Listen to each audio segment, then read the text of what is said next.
Reasonable Doubt family, we are back. We are back. Tonight we're discussing episode 4 of Reasonable Doubt. And I have my round table here with me. I have my panel here with me. And also, we do have a special guest, the one and only Tristen Cunningham, aka Toni from Reasonable Doubt. Let's welcome her on in, y'all. Hey. Thank you. Hello, everybody. Hey. Thank you for the kind welcome. Sometimes when I go on shows, people are not as kind to Toni. So thank you. Oh, wow. All right. We wouldn't play you like that.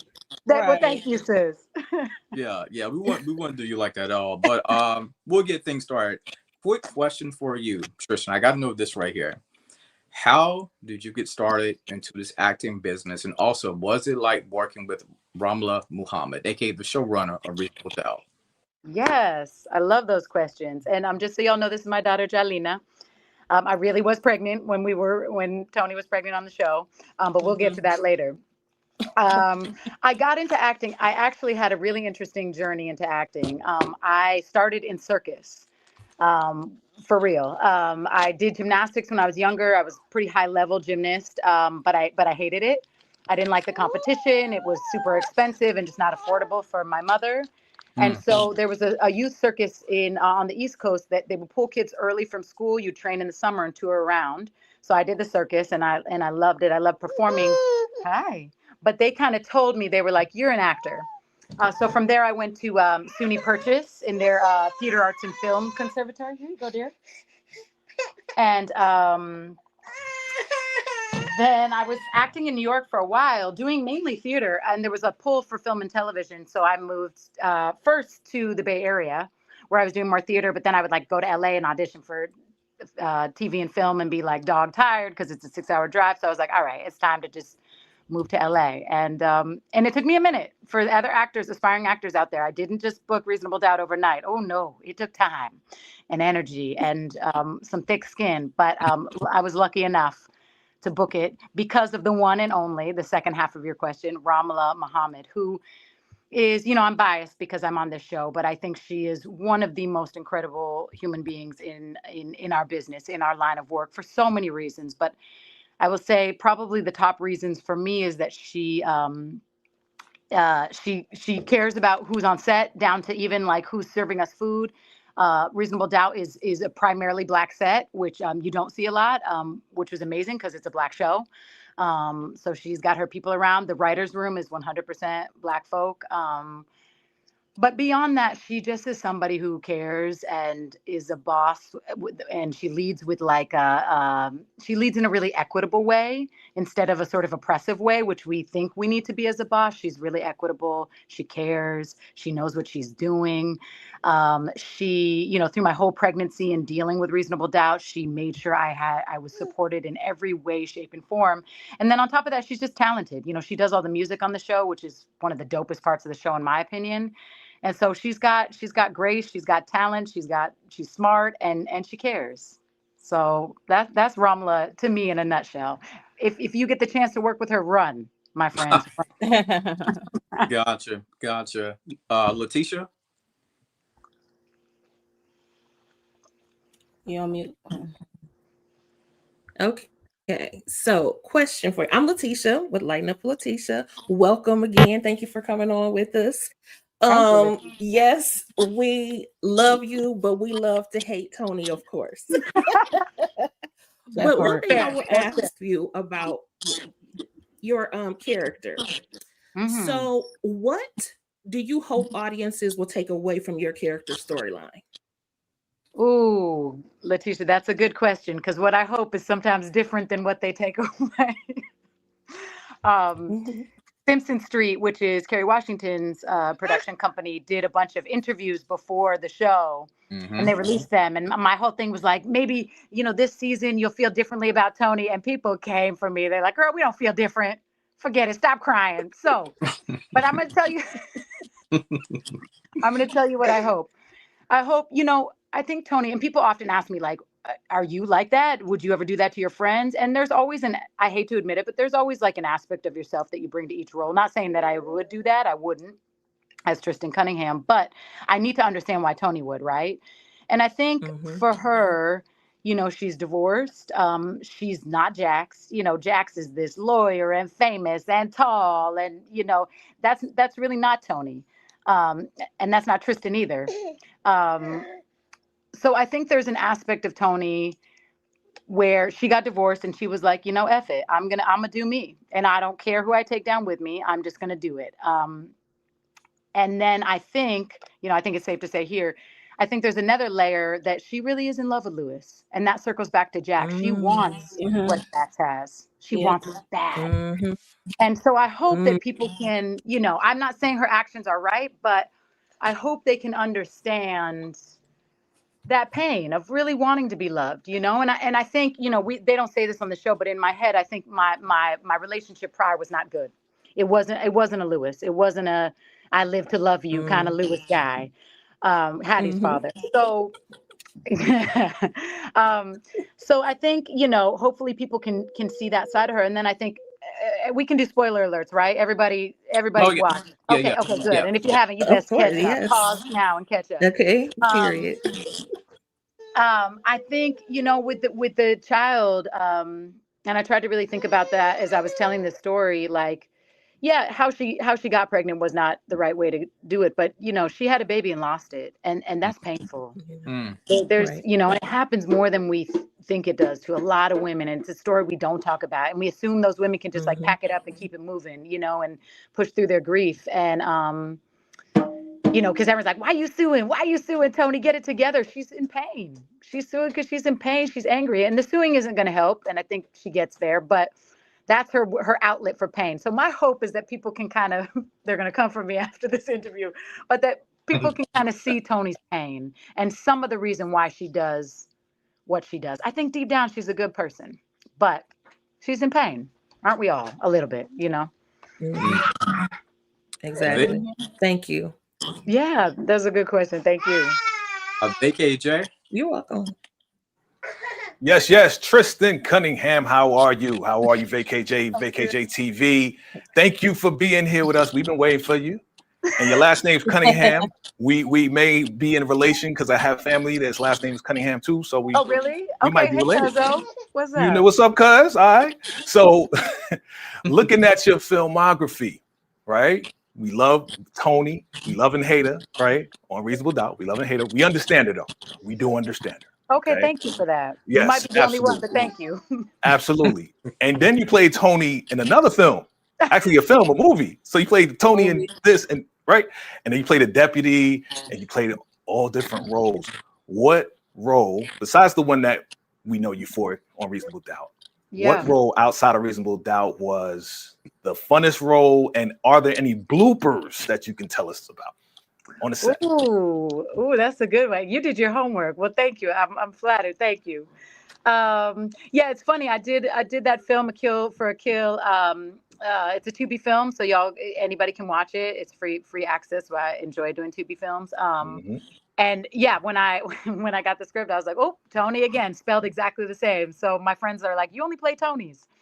And as if you've seen that film, I won't ruin it for anybody, but she's wreaking havoc too. So apparently that's what I do. Bloopers, that's a good question. So when I shot on, there's a lot of bloopers on Reasonable Doubt because it's just a lovely set. You know, Ramala holds space really well, and we're always chopping it up and joking on that set, which is nice because it's some heavy stuff. So it's nice to laugh a little bit.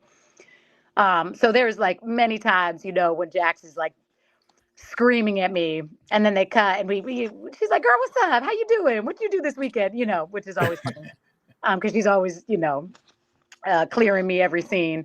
But there was one time when we were doing the court scene, and I dropped my lime. This is when I was really pregnant too, and y'all, the bloopers from my pregnant shooting is probably crazy because I would just, and they'd be like, Tristen, but it was gone. Pregnancy brain. Yeah, that pregnancy brain. Ooh, it was vicious. The script supervisor was always like behind, like looking at me like, okay, come on.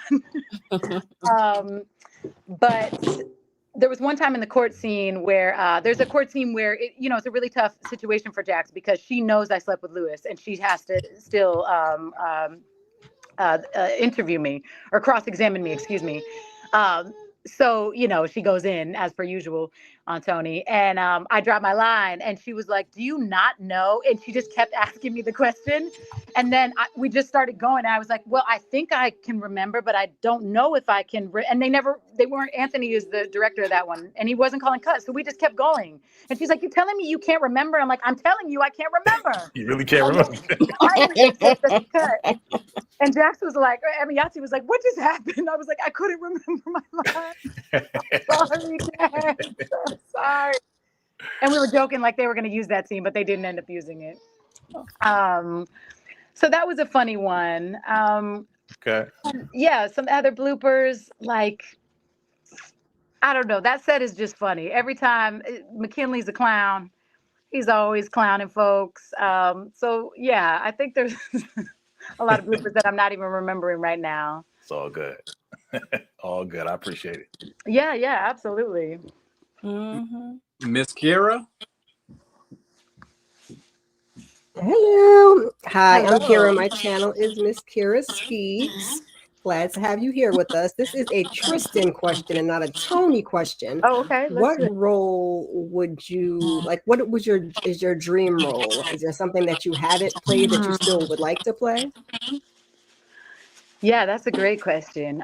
Yes, a lot. And I'm fairly new to television, so I got really lucky with Reasonable Doubt because Toni was actually only supposed to be in one episode in the first season, but all that hate brought me back. So that hate, everyone's like, do you mind the hate? I do not. That hate's paying my bills.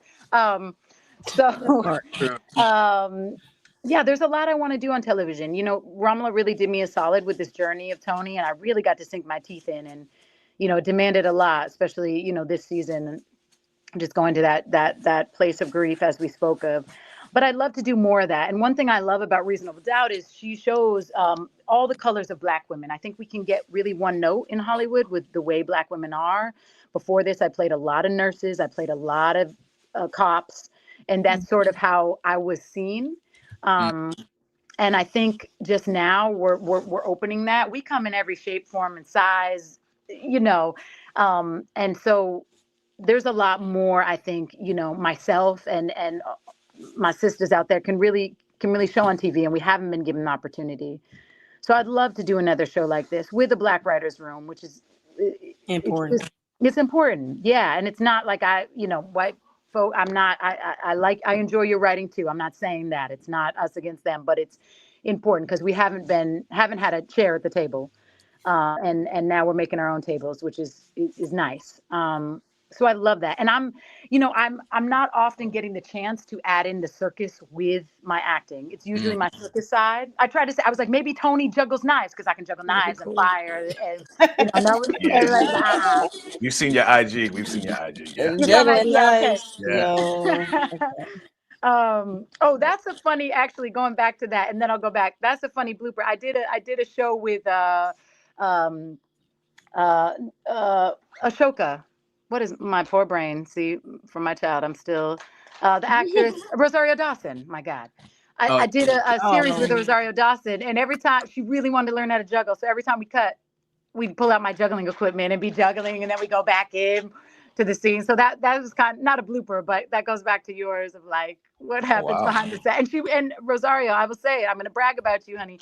She got it. She was able to juggle by the end. So go, Rosario. Okay. Amongst the other amazing things that beautiful team can do. Okay, sorry. Back to that question. I love to there's this series that was only on for one season. It was called Chewing Gum, and it was like the first time that I got to not the first time, but one of the first times I got to see like a Black woman be awkward with dating and stuff like that. Like we don't get to do that stuff, and so I wanna do that stuff. I want to be a part of showing the beautiful human beings that we are. Nice. You say you was on Ahsoka, or were you training Rosario?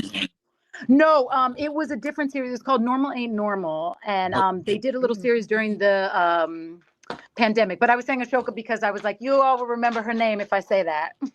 Got you. Okay. Mo? She was actually in the process of doing that. So she was coming in when we were shooting ours, like all bruised up because she was doing Star Wars at the same time. Okay. Okay. Cool. And I just wanted to bring this comment up just so you could see it. It was a big compliment to you. Oh, thank you. It's gonna come alive in it. Thank you. That means a lot. We try our best to be storytellers as best we can. So that feedback, it means a lot. Sometimes you don't know. You just dive in and you hope, your story moves somebody or your work can move somebody or touch somebody or, my yell is your yell. So thank you for that, whomever wrote that. What's good? Hey. All right. Oh, you can go on with your Thank you, question. don't mind me. Hey, Tristen. 2069 Ways here. Can you tell me your creative process when you get into the character Toni?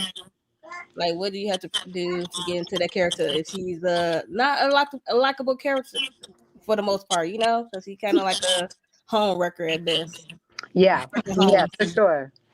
No, she is. She is for sure. So what's the creative process to get into that character of Toni? Yeah, it's a great question. There as a woman.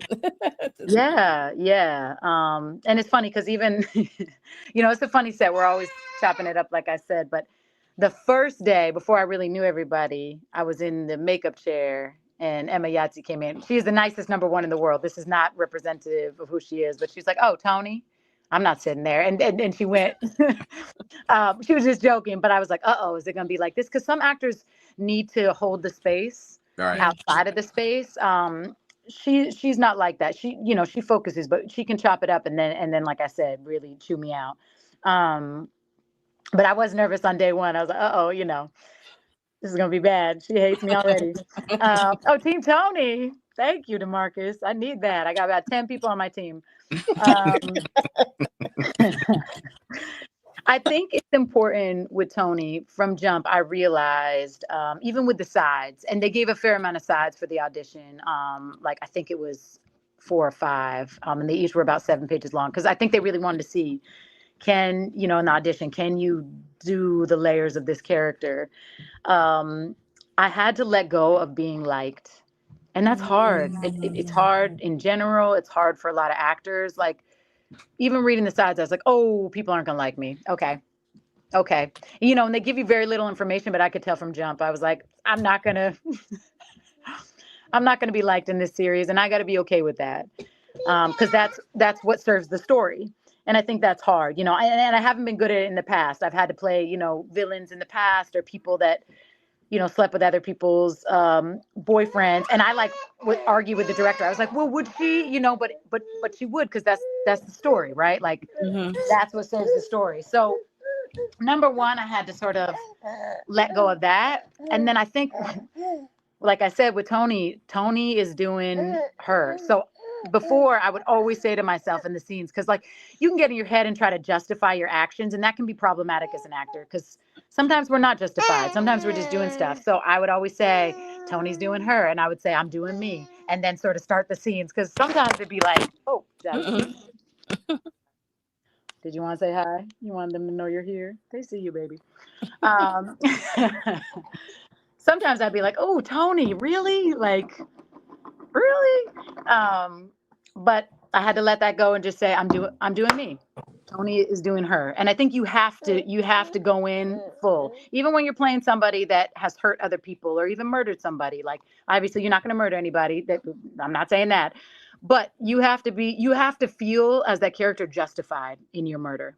You have to think, I know why I'm doing this and there's a good reason why, right? So my whole thing would be like, I'm doing me. I deserve it. That last relationship was horrible. I deserve it. Single mom, I deserve it. So I would just kind of tell myself those things throughout the process. Okay. Awesome. Boy, Tristen Cunningham, we want to thank you so much, aka Toni, for coming on to join us. Can you please let the Wait a people minute. know? One more question. Go ahead. Okay, even though people love to hate Toni, I need to know. Sure. what is like one of the wildest things that a fan said to you online or in person? I need to know, like, cause other actors get hate in real life, and because people think they are their character, and they not. Oh, yeah. So it's like, no, it's true. Wow. It's true. And Ramla, even this is just another props to Ramla. One time on a live, because people were coming for me, she said, "Hey, I just want to say Tristen is a real person, and she's a nice person. So it's great that you're into the show, but just remember." Right. She is a person. And I appreciated Ramla for that one. Even Emma Yahtzee was like, she's a good actor, and that's why you're angry at her. Just remember that. Because people get lost. And half of it, I'm flattered. I love that they love the show that much, that they get that lost in it. I love that they love Jax, because Emma Yahtzee deserves it. She, Emma Yahtzee throws down. She works so hard. It is hard to be a number one on a show like that, and she really does it. So I love that they love Jax that much, but I do sometimes want to remind people, I'm just reading words somebody else wrote, okay? Remember that. I didn't write that. So some of the crazy stuff. So there's a woman who, her name is Lady L, actually. She actually got to be on the show. She's an influencer on Instagram, and everybody should follow her. She does recaps. Yeah. And the Weekend Watch. They actually have a show together too. Yeah. A podcast that they do that I was on, and we went deep about Toni. Y'all should watch that too. Lady L has come up with she calls me the honeycomb harlot. But the first season, you saw that one. Yeah, she called me a khaki harlot. Khaki wench. I mean, she had all the names. All the names. So please watch those, y'all. And they were all hilarious to me. I've got in the first season, and I started sending this to my manager, little screenshots of some of the stuff I got sent, like, I don't think we can cuss out here, but like B word, you went, you home wrecker, leave Jax alone, Toni, where you at? Let's just go for a little walk. Those are the ones where I'm like, wait a minute, this is come outside. But the best was, but part of me was like, just Jax, let her have him. Let Toni have Lewis, because I was an advocate for Jax leaving last season. So goodbye. The baby comes and I'm gone. That Miss Fightworth, okay. Okay. Okay, so you're not Team Lewis. Yeah. You were Team Michael Ealy, weren't you? He brought the baby. When the baby came, I was no longer Team Lewis. So she said, big advocate, like, Jax needs to go. Yes. There was an interview that Emma Yahtzee, Simpson Street did it too. They were at Comedy Con or some big event like that, and they said, Emma Yahtzee, what do people ask you the most about the show? And she said, they asked me the most about Toni. That means you're doing your job. Thank you. Doing I an appreciate amazing it. And she said, people can't believe that I stayed with Lewis. Wow. Okay, so you all, let's turn the table for a second. Can we go around and you tell me if you think she should have stayed with Lewis or you think she should have left Lewis? I'm curious. You talking about Jax? Yeah. I was honestly 50-50. It's like, he did a good job on cleanup on the back end, but initially I was like, girl, I don't know about that. Okay, that's fair. Yeah, I was on the 50 side, but I was like, if it was me, I would have left, because you out here raw dogging. I know we got, we doing our thing in the openness, but we have an understanding. If that's like crossing the boundary. You went outside the rules that was laid out within the relationship. So I would have probably dipped. That's fair. I was 100% be gone. Bye-bye. You enjoy your new family. Clarity about that. There's no question. Enjoy your new family. I was 100% over here. That's it. I was 100%. They need to stay together because Jax did her dirt too. Let's not forget. Yep. Let's not forget. So they need to stay together. Right, you with the camera. She did not bring a baby home.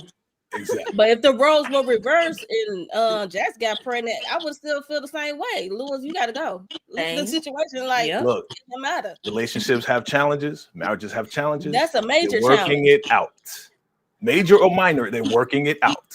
What are you talking about? See, I'm old school with it. I say work it out, but I feel like most of the women wanted Jax with Morris Chestnut character because they both have black excellence. They wanted Morris. Not me. They wanted Morris to be that guy. Yeah, they did. Corey. Cash. And I mean, they do look good together. They look good. I was gonna say that might be more about the way Morris Chestnut looks. Right. Right. Okay. Yep. Right. That's all right. Yeah, but no. Because he's easy on the eye, you know. So Very easy on the eyes. He's down with the ball gang. He's down with the ball gang. Here we are. Milk Dud. that's right. That's it.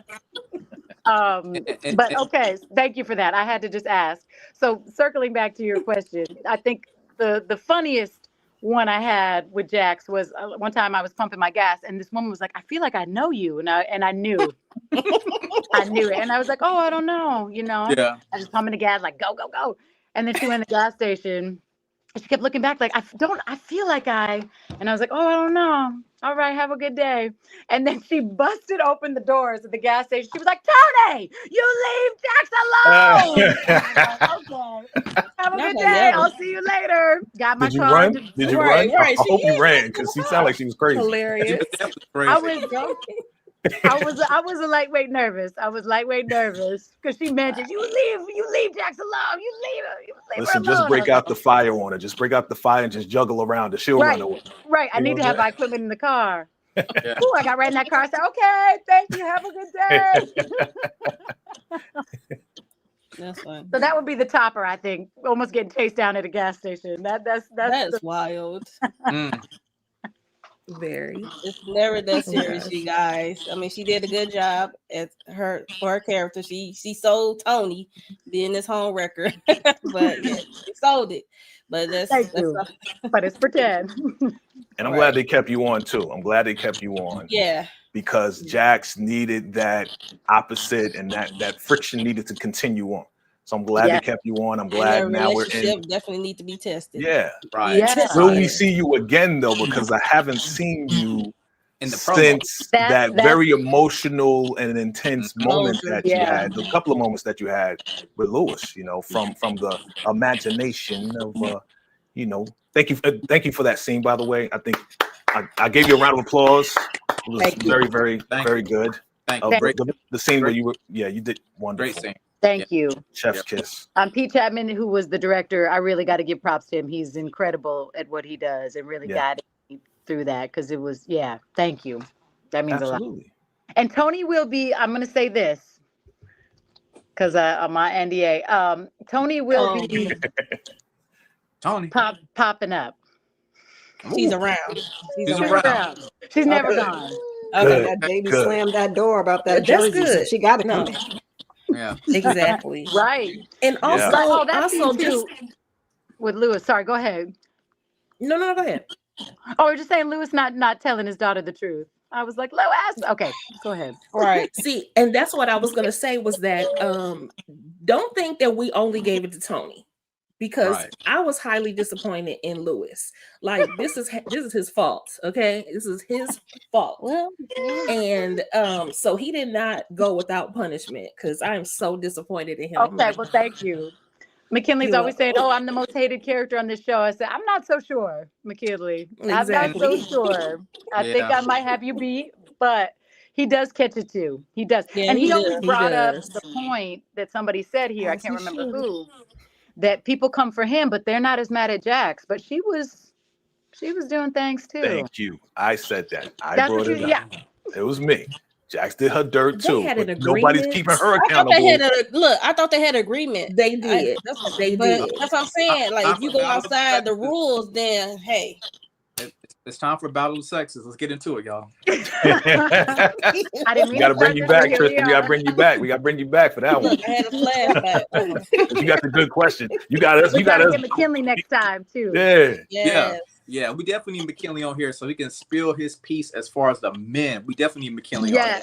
Yes. Right. And they came for him at Comedy Con. They were like in episode 2 of this season, you know, she calls when he's over my house and he didn't pick up the FaceTime call and Pete came for him.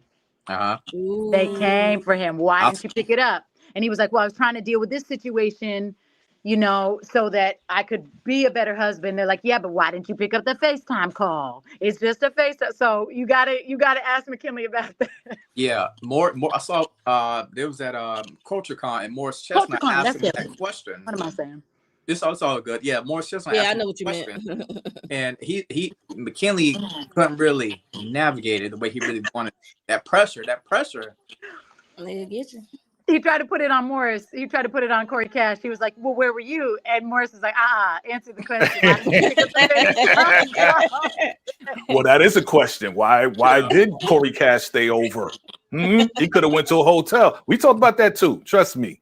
And Yeah. Jack was being messy by having him stay over. So let's come on. And put her head on his shoulder. I was like, uh-oh. You know what I'm saying? I Come really on, didn't that's like. super I ain't like messy. her having both of them staying over with her daughter in the room. Oh, I didn't like that period. at all.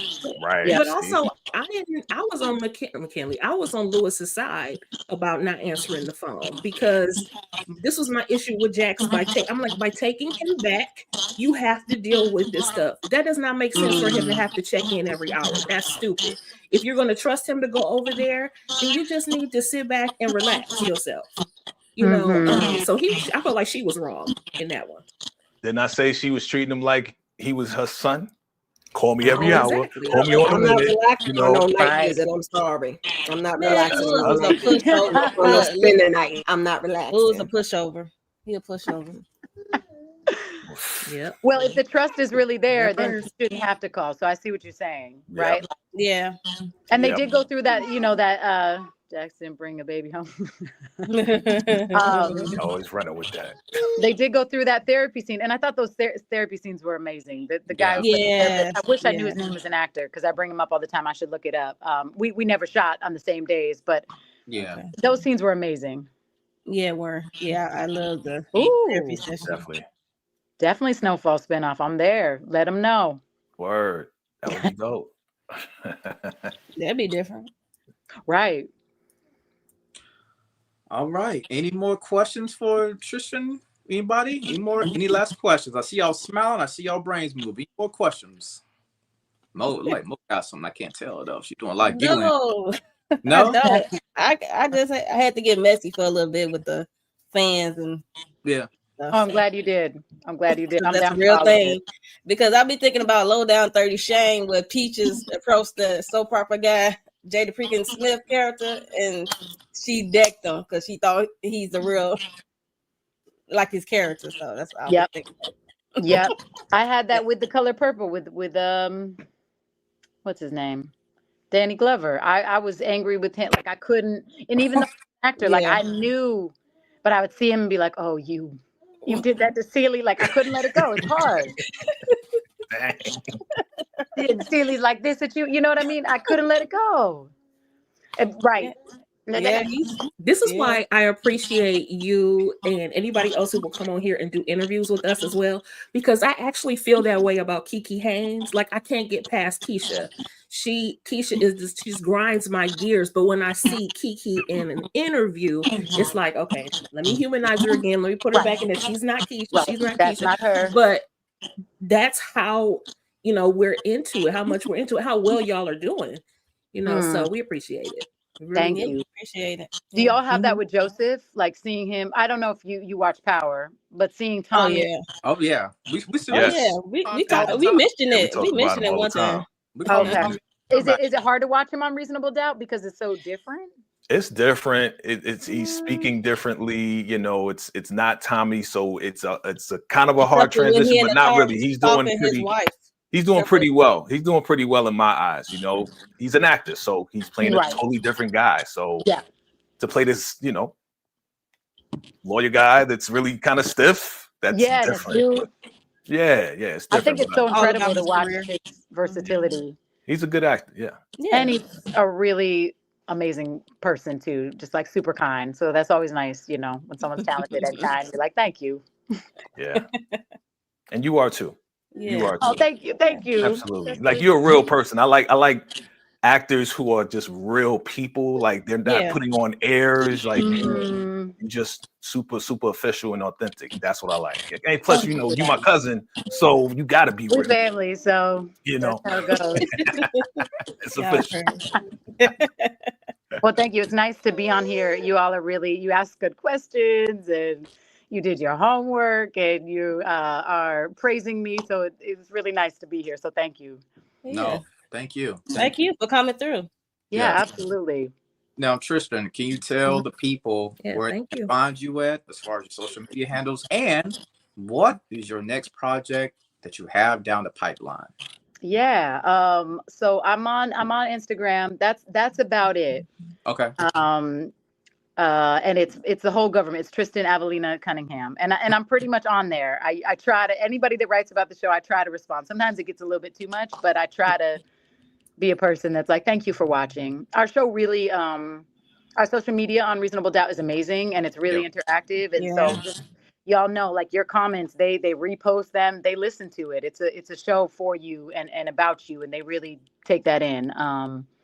So you're approachable. A lot of the actors are on there too. Shannon Kane, who plays Chanel, you know, she'll respond. A lot of them are on there. So reach out, talk to us. So Instagram, and then what do I have coming out soon that I can talk about? There's a film that I did recently that's going to release. Oh, and the baby. Yes, you Jalina, they're thanking you, honey. You want to say goodbye? You're busy throwing my papers everywhere. You busy? Okay, I'll tell him you say goodbye. There's a film coming out that I did recently called The Persian Rug, and it's really cool film. It's about a woman from Iran who is playing in a film about the history of oppression in Iran, but it's actively happening to her in our day and age in a different way, but showing the parallel of those two things happening like at the same time. And my character is I play the director's assistant, and I won't say too much, but you know, it's not a good situation, and I get to, different than Toni, I get to sort of be her ally. So it'll be cool for y'all to see too that I'm not just a bad person. I don't just play people who are all over the place. This character is pretty grounded and is really there for another woman when she needs it. So it's called The Persian Rug, and it should be coming out soon. Awesome. Cool. Awesome. Look out for Can you say goodbye? Can you get up here and say bye to the people? Bye. Bye. So sweet. Thank you. Thank you all for having me. I really appreciate it. I'll come back anytime. Okay. Thank you. Okay. Thank I'll you. be watching when McKinley's on because I want to hear his answers. We gotta get Okay. on. He got a lot to answer. We gotta get him on. Yes, you do. Mhm. Yes, you do. All right. Thank you, Tristen. Take care. All right, y'all take care. All right. Have a good one. So Y'all, cute. So we do sweet. it. That's amazing, right? Yeah. Amazing. Wow. Yeah. Down to earth for sure. Yeah. I Real. enjoyed Very it. much so. Very much so. She's awesome. She's awesome. Yeah, That was great. Yeah, that was Tristen Cunningham, y'all. The one and only Toni. She said, AKA Honey. aka the honeycomb bandit. Now you want to say it. You wait till she leave. No, now you want to say it. No, Chanel gave her that name. Chanel brought it up. That I'm like, oh yeah, that is like her nickname, I guess, behind her back. Right, yeah. Man, great interview, y'all. Let's get Now, right. Jay, don't try it. Don't try it, Jay. Don't try it. Don't try it, Mo. All right, let's get right into it, y'all. Let's get that first slide on and popping as we discuss Reasonable Doubt, episode 4. Can we talk no Tevin Campbell? All right, let's get into it. Now, we know Jax and Daniel, they're coming to get some more intel about this drug situation, right? And, you know, as they arrive to the house, the sister's like, oh, yeah, I'll get my brother. Oh, no need to get your brother. We come straight to talk to you. We know that your brother's about to go to trial soon. We need to know all the intel about the drugs. And she was like, well, I didn't supply any drugs the night that Wendy died, but I did give him some before that right there. And there's a funny situation with Daniel. He wants her to completely, come tell the truth. He says, "Thank you, ma'am, and I appreciate all you done, ma'am, and all those things right there. But we need her to tell the truth." Do y'all feel, Jay, that she's telling the truth? And she also mentioned a man by the name of Byron, who was a potential supplier, basically. Do y'all feel that she's telling the truth? I'm starting off with Jay. I'm glad you called me first, sir. And thank you for setting this up. I'm going to make an early prediction. And this is off the cuff. This is probably something, maybe you thought about it, maybe you didn't, maybe you guys did. I want to say that Tristen is playing very innocent. And to me, that means that she's probably the one that took out Wendy. Because she is totally throwing everybody, oh, Byron, she didn't mention Alex, but because we know Alex is the one that's really supplying, right? We got that phone call, right, from Ozzy and Alex, right? He's the one that knows, he's the one that's supplying, but now Byron is in the picture. Now she's throwing it all. She's playing real innocent. And Daniel's funny. He's like, yeah, hello, citizen. Real funny. Right. Hello, I'm here. Yeah. Funny and awkward. Jax is like, yeah, you're with her, right? Yeah, I'm with her, but I'm with Ozzy, watching Ozzy. We're kind of together. It was real funny. Yeah. But yeah, I'm like I said, I'm making a prediction now. I actually think it's Tristen that took out Wendy. And the reason why I backed it up, she's tired of being in the shadows, tired of being a babysitter. She wants to live her own life. That's why she's coming on to Daniel. And she wants to get away from all this craziness because she can't live her own life. So that's just my prediction. We'll see what happens. But she still continued to be a babysitter. I don't know. Oh, go ahead, Mo. Go ahead. Yeah, but I don't trust nobody on Ozzy's side, Ozzy team. I don't trust nobody over there, including that doctor. I don't care. I don't trust nobody over there in that area. Even Ozzy himself, even though he's somewhat a victim. Well, not somewhat, is a victim. If he been through that as a child. But she definitely hiding something, and Daniel was funny. At best, yeah. I'm like, come on now. I mean, he gave her the look like, okay, I'm gonna need you to give up something, because he already know that she's the one that supplied the drugs for him, right, when he almost overdosed. She had an arcane, so she had to say something, so she spit out Byron. That was his original dealer. That what she said. He was his original or first dealer or something. Yeah, but I don't know. Did she ever tell? No, she didn't. She never gave the name of the dealer. Who she got it from? She never gave out Alex as a name. She just said she know a dealer. Okay, I had to think about it because it's like a lot of names. Yeah, she never said the guy that she gets the product from. Yeah. Okay, right. But saying Byron. I thought about that too in my head. No, which one is Byron and which one is Alex? We didn't see. I don't think we saw Byron. We she said Byron was the first dealer he ever dealt with. OG person. Okay, that could have been 10, 15 years ago. You know, right? That's what I'm saying. That's why I'm like, yo, she's trying to throw them off. B, she's associated, connected with Alex. She's not trying to give up Alex. I'm telling you, man.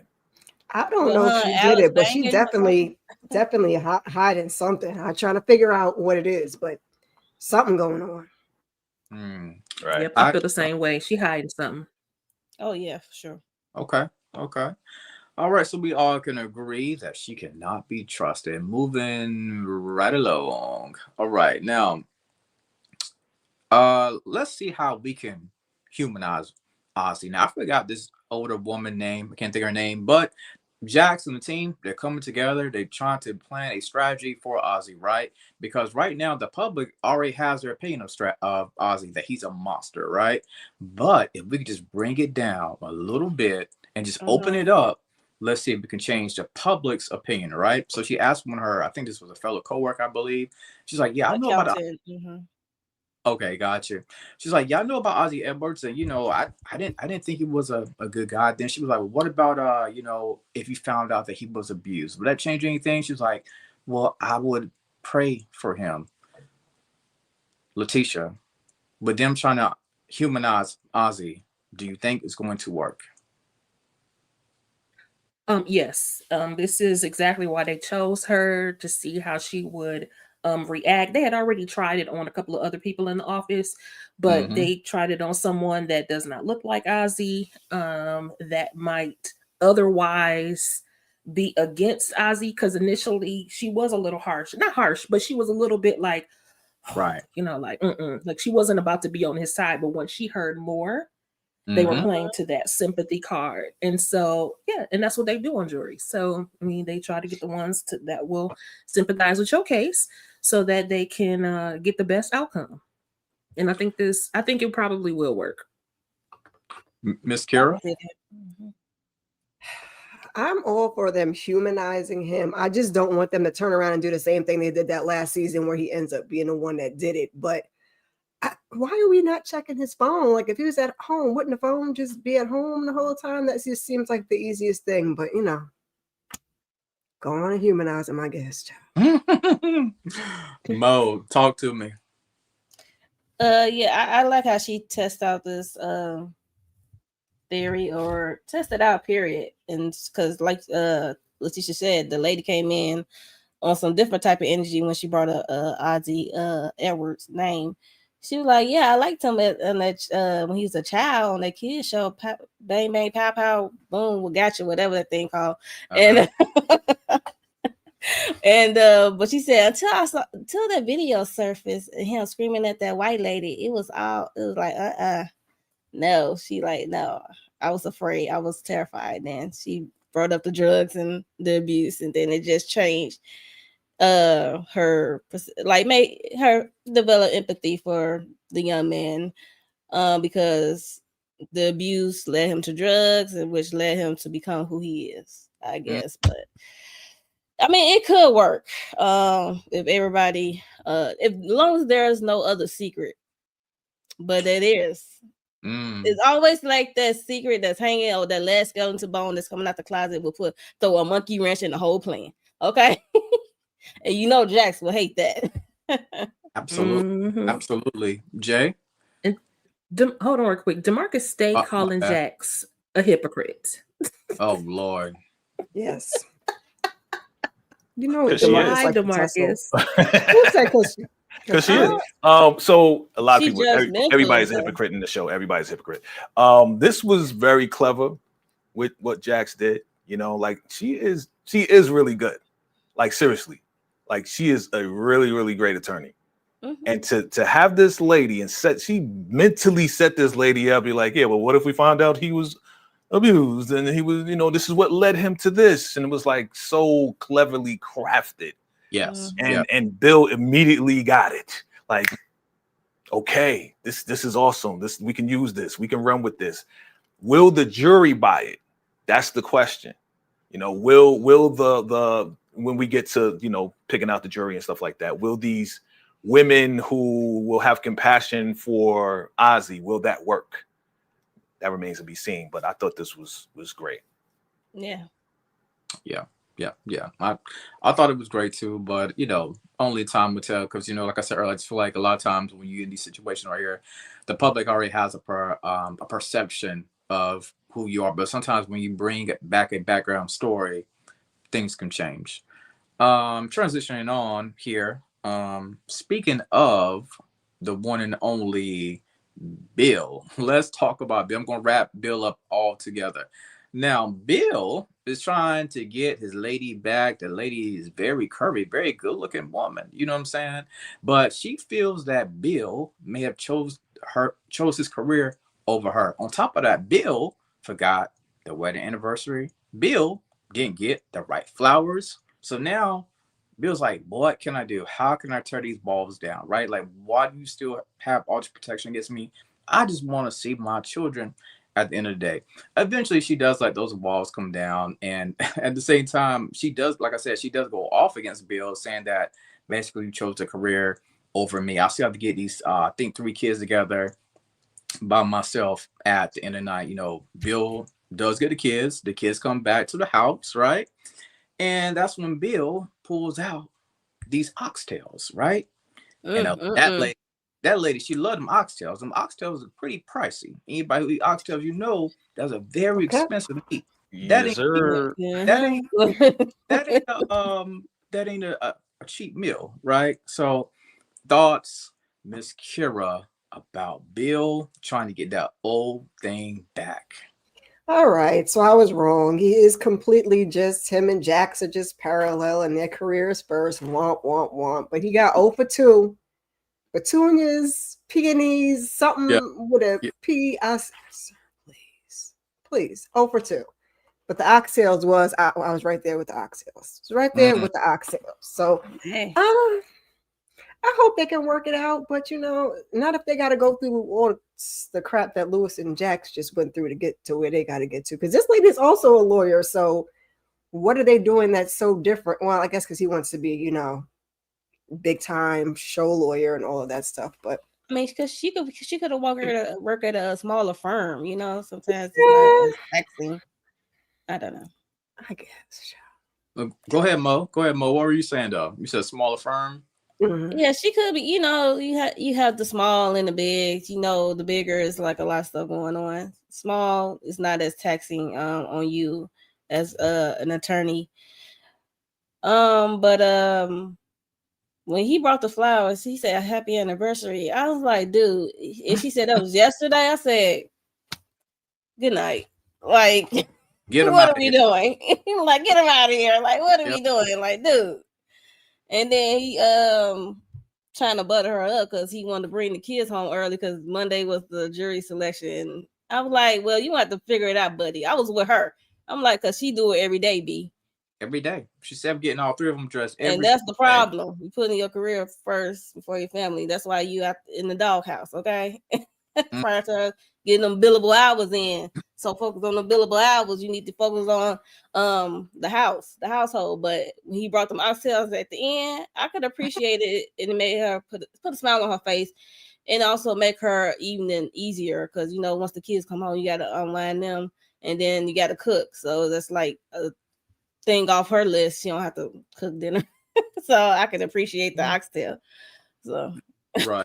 Now, Jay, as me and you being the other men on the panel, I did see a look in Bill's lady's eyes when she turned and looked at the door. Thank you for the oxtails. It looked like she wanted to say, "You can come by later." What are your thoughts about the situation right here? You kind of read in my mind, bro. You kind of read in my mind because honestly, oxtails. Come on, fam, ladies, y'all know. You know it, and you at least be mad at him, be mad because he was doing too many billable hours. That's fine, but at least get a man some. You know what I'm saying? Like give him something. Like, get to the kids, go to sleep. All right, come on by, Bill, and we can just have a little chat, a little snuggle, wuggle, whatever the case is. You know what I'm saying? Y'all too rough on the man. All right, the man just overworked, and he didn't spend time with his family. Come on, she mad. I get it. I understand. She showed up Doggone it. That's very important. He made his choice. He made his choice. Am I talking or am I not? Okay. He made his choice. Okay. And guess what? She made her choice. So now I'm bringing you oxtails. I'm trying. I made a mistake on the date of our anniversary. I did have an ulterior motive. See, he should have waited. He should have waited another day to be like, okay, here's the flowers. Here's the oxtails. We got to talk. I'll talk to you about something later. Okay. I'll talk to you about something later. And then she should have been like, yo, just come by later and we'll chat about it later. And we'll chat about it later. She'll give him a little something. But y'all so like hard up, like y'all always want to freaking crucify the guy. Like, come on, give the man a chance. Give him the man a chance. Give him a chance. One day she will, Jay. Give it time because you did something short one time, like you're supposed to do. He ain't do something one time. He took care of the kids. He did their projects. He did their homework. He gave her extra food the other day, and then comes back with the flowers and oxtails. Come on, man. I got one time, Jay. He showed. It ain't one time. That's a couple times. I got to tag Letitia in right quick. Letitia, I could tell you your hands was folded. I know you ready. Ready. Talk to me, Letitia. Thank you very much. First of all, shout out to our girl Brittany. She plays Ashley on the Miss Pat show. Okay. She plays the oldest daughter. So but also listen. while I can appreciate Bill's gesture, he needs to go bigger. Jay, the reason why we're quote unquote hard on him, because I'm certain she didn't kick him out after the first time. She's probably told him 10,000 times about this situation. You keep putting your job before I got a job too. And she felt like, I don't know what she felt like, but it seems as though she felt like she was already a single parent. So what you need to be there for then, if you're not going to take care of the business, if you're not going to be here with your family, if you're not going to listen to what I'm saying. And that seems like what his problem is. The one thing he did get right was the oxtails, but if you coming for your anniversary, come on the right day. You already in the doghouse, so you need to do everything else right. Have the right flowers, or don't bring no flowers at all. Just bring the oxtail. That would have sufficed. You know what I'm saying? But do it on the right day and don't have an ulterior motive. At least play it off if you were gonna have an ulterior motive. Wine her and dine her first, then do your other stuff. You know what I'm saying? You know this woman, and this woman knows you. So I don't feel like she was too hard on him. She is just making a statement that you can't keep living like that. She didn't divorce the man yet. So there's always, so there's a chance. So, you know, he just needs to do better. He needs a bigger gesture, and he needs something that shows her that he listens and that he cares about her and the family, not just because he's doing it to check it off the list or to get something else done in the background. Right. Women like to feel wanted and loved and cared about and thought about. Yeah, me too. Chat. Make sure y'all put something in Letitia collection plate. She just gave us a sermon. Put something in that collection plate for our dear sister, Letitia. Thank you very much. Any more closing thoughts from anybody on this scene right here? I agree with Letitia. First of all, I wasn't defending Bill. I was just saying she should have just gave him a little something. That's it. I didn't say the dude was all right. Okay, I didn't say the dude was all the way right. I said he gave her oxtails. Am I talking? He gave her oxtails. Give her something back. Give him a little something. I ain't saying come back fully. I ain't saying come back fully into the relationship. I'm saying get a man a little something. But I heard everything you said, Letitia, and you're right. Letitia said she got them oxtails. She got to drop them drawers. I'm saying a little something on the side. That's it. Just good. Hey, thank you. Bye. That was not. But then I know y'all want to be like, well, she's gonna open up emotionally again, and then it's gonna be the same thing over again. Just kidding on something. Miss Curie, you have any final thoughts on this before we move on? See. You know, something to hold her over. Just give him a little something and her a little something to hold him over. That's what we're doing, Jay. I just want to clarify, and then I'm done with it. That's okay. Yes. We do want to go ahead and recognize. Hey, Lawrence, we want to recognize the super chats in here. Okay. Yes. Shout them out. Thank you, Demarcus, for the $5 super chat. Appreciate you, Demarcus. My God. Somebody gonna read it? Women celebrate their birthday. How are women upset about Bill being one day late about the anniversary? However, women celebrate their birthday a whole month. It's not the same, baby. It's not the same. It's not the same, baby. No, it's not. It's not the same. Trying to cause problems. You try to cause trouble up here, Yeah, you tried it. You a lawyer. You got a schedule in the calendar. You can't remember one day. Tell your secretary to make you remember. Toni and Sally. You know DeMarcus always trying to cause problems, man. You already know. we can move on for this one. This one was this about to be turned to the battle sectors. They both worse, DeMarcus, Toni and Sally. That was his super chat from earlier. I wanted to bring him up. I didn't see it earlier. Okay. Gotcha. Okay, ready? Yeah. Oh Lord. Oh God. Hey, I just want to say this right here. Let this be a wise lesson to the people in the chat. Anybody else who may be watching us, don't be lying on your resumes because it can come back and haunt you. Let's get right into it. So, oh my God, C++. Okay, Lewis and his partner Sam. Yo, it's only 3 coders out here. I'm so glad we got a chance to meet. Cool. But apparently, when it comes to C++, Sam doesn't exactly know how to do that. I've been taking classes from one of my boys. And of course, I guess in the situation right here, of skin folk and kinfolk, right? Because we know that he has been lying about this right here. And he tries to throw Lewis underneath the bus. Lewis starts even working overtime trying to catch up from where he messed up, right? And on top of that, Sam got some type of situation in his contract with the clause, and the boss man comes in and they're talking. So Sam's like, so if Lewis is trying to get, if Lewis is trying to get rid of me, that means I got to do the extra training, right? The boss man is like, what extra training? And that's when Sam basically throws Lewis underneath the bus, kind of, and the boss man said, Lewis, you got to come correct, man. You got to be sharper whenever we get the candidates in here, right? It's a tough situation because I get it. As a fellow black man or fellow black person, you're trying to look out for another person, right? Mo, is it C++ or what? Or ABCD. Sam, I am. Do not like green eggs and ham.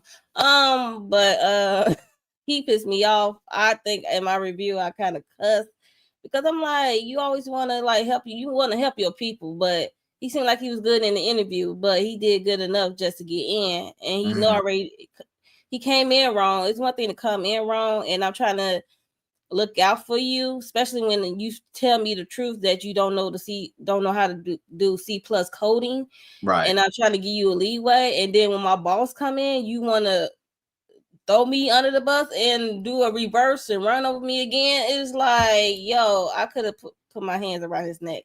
I'm like, you just messing it up, like, child. I have more words, but you know, it's cuss words. So I know.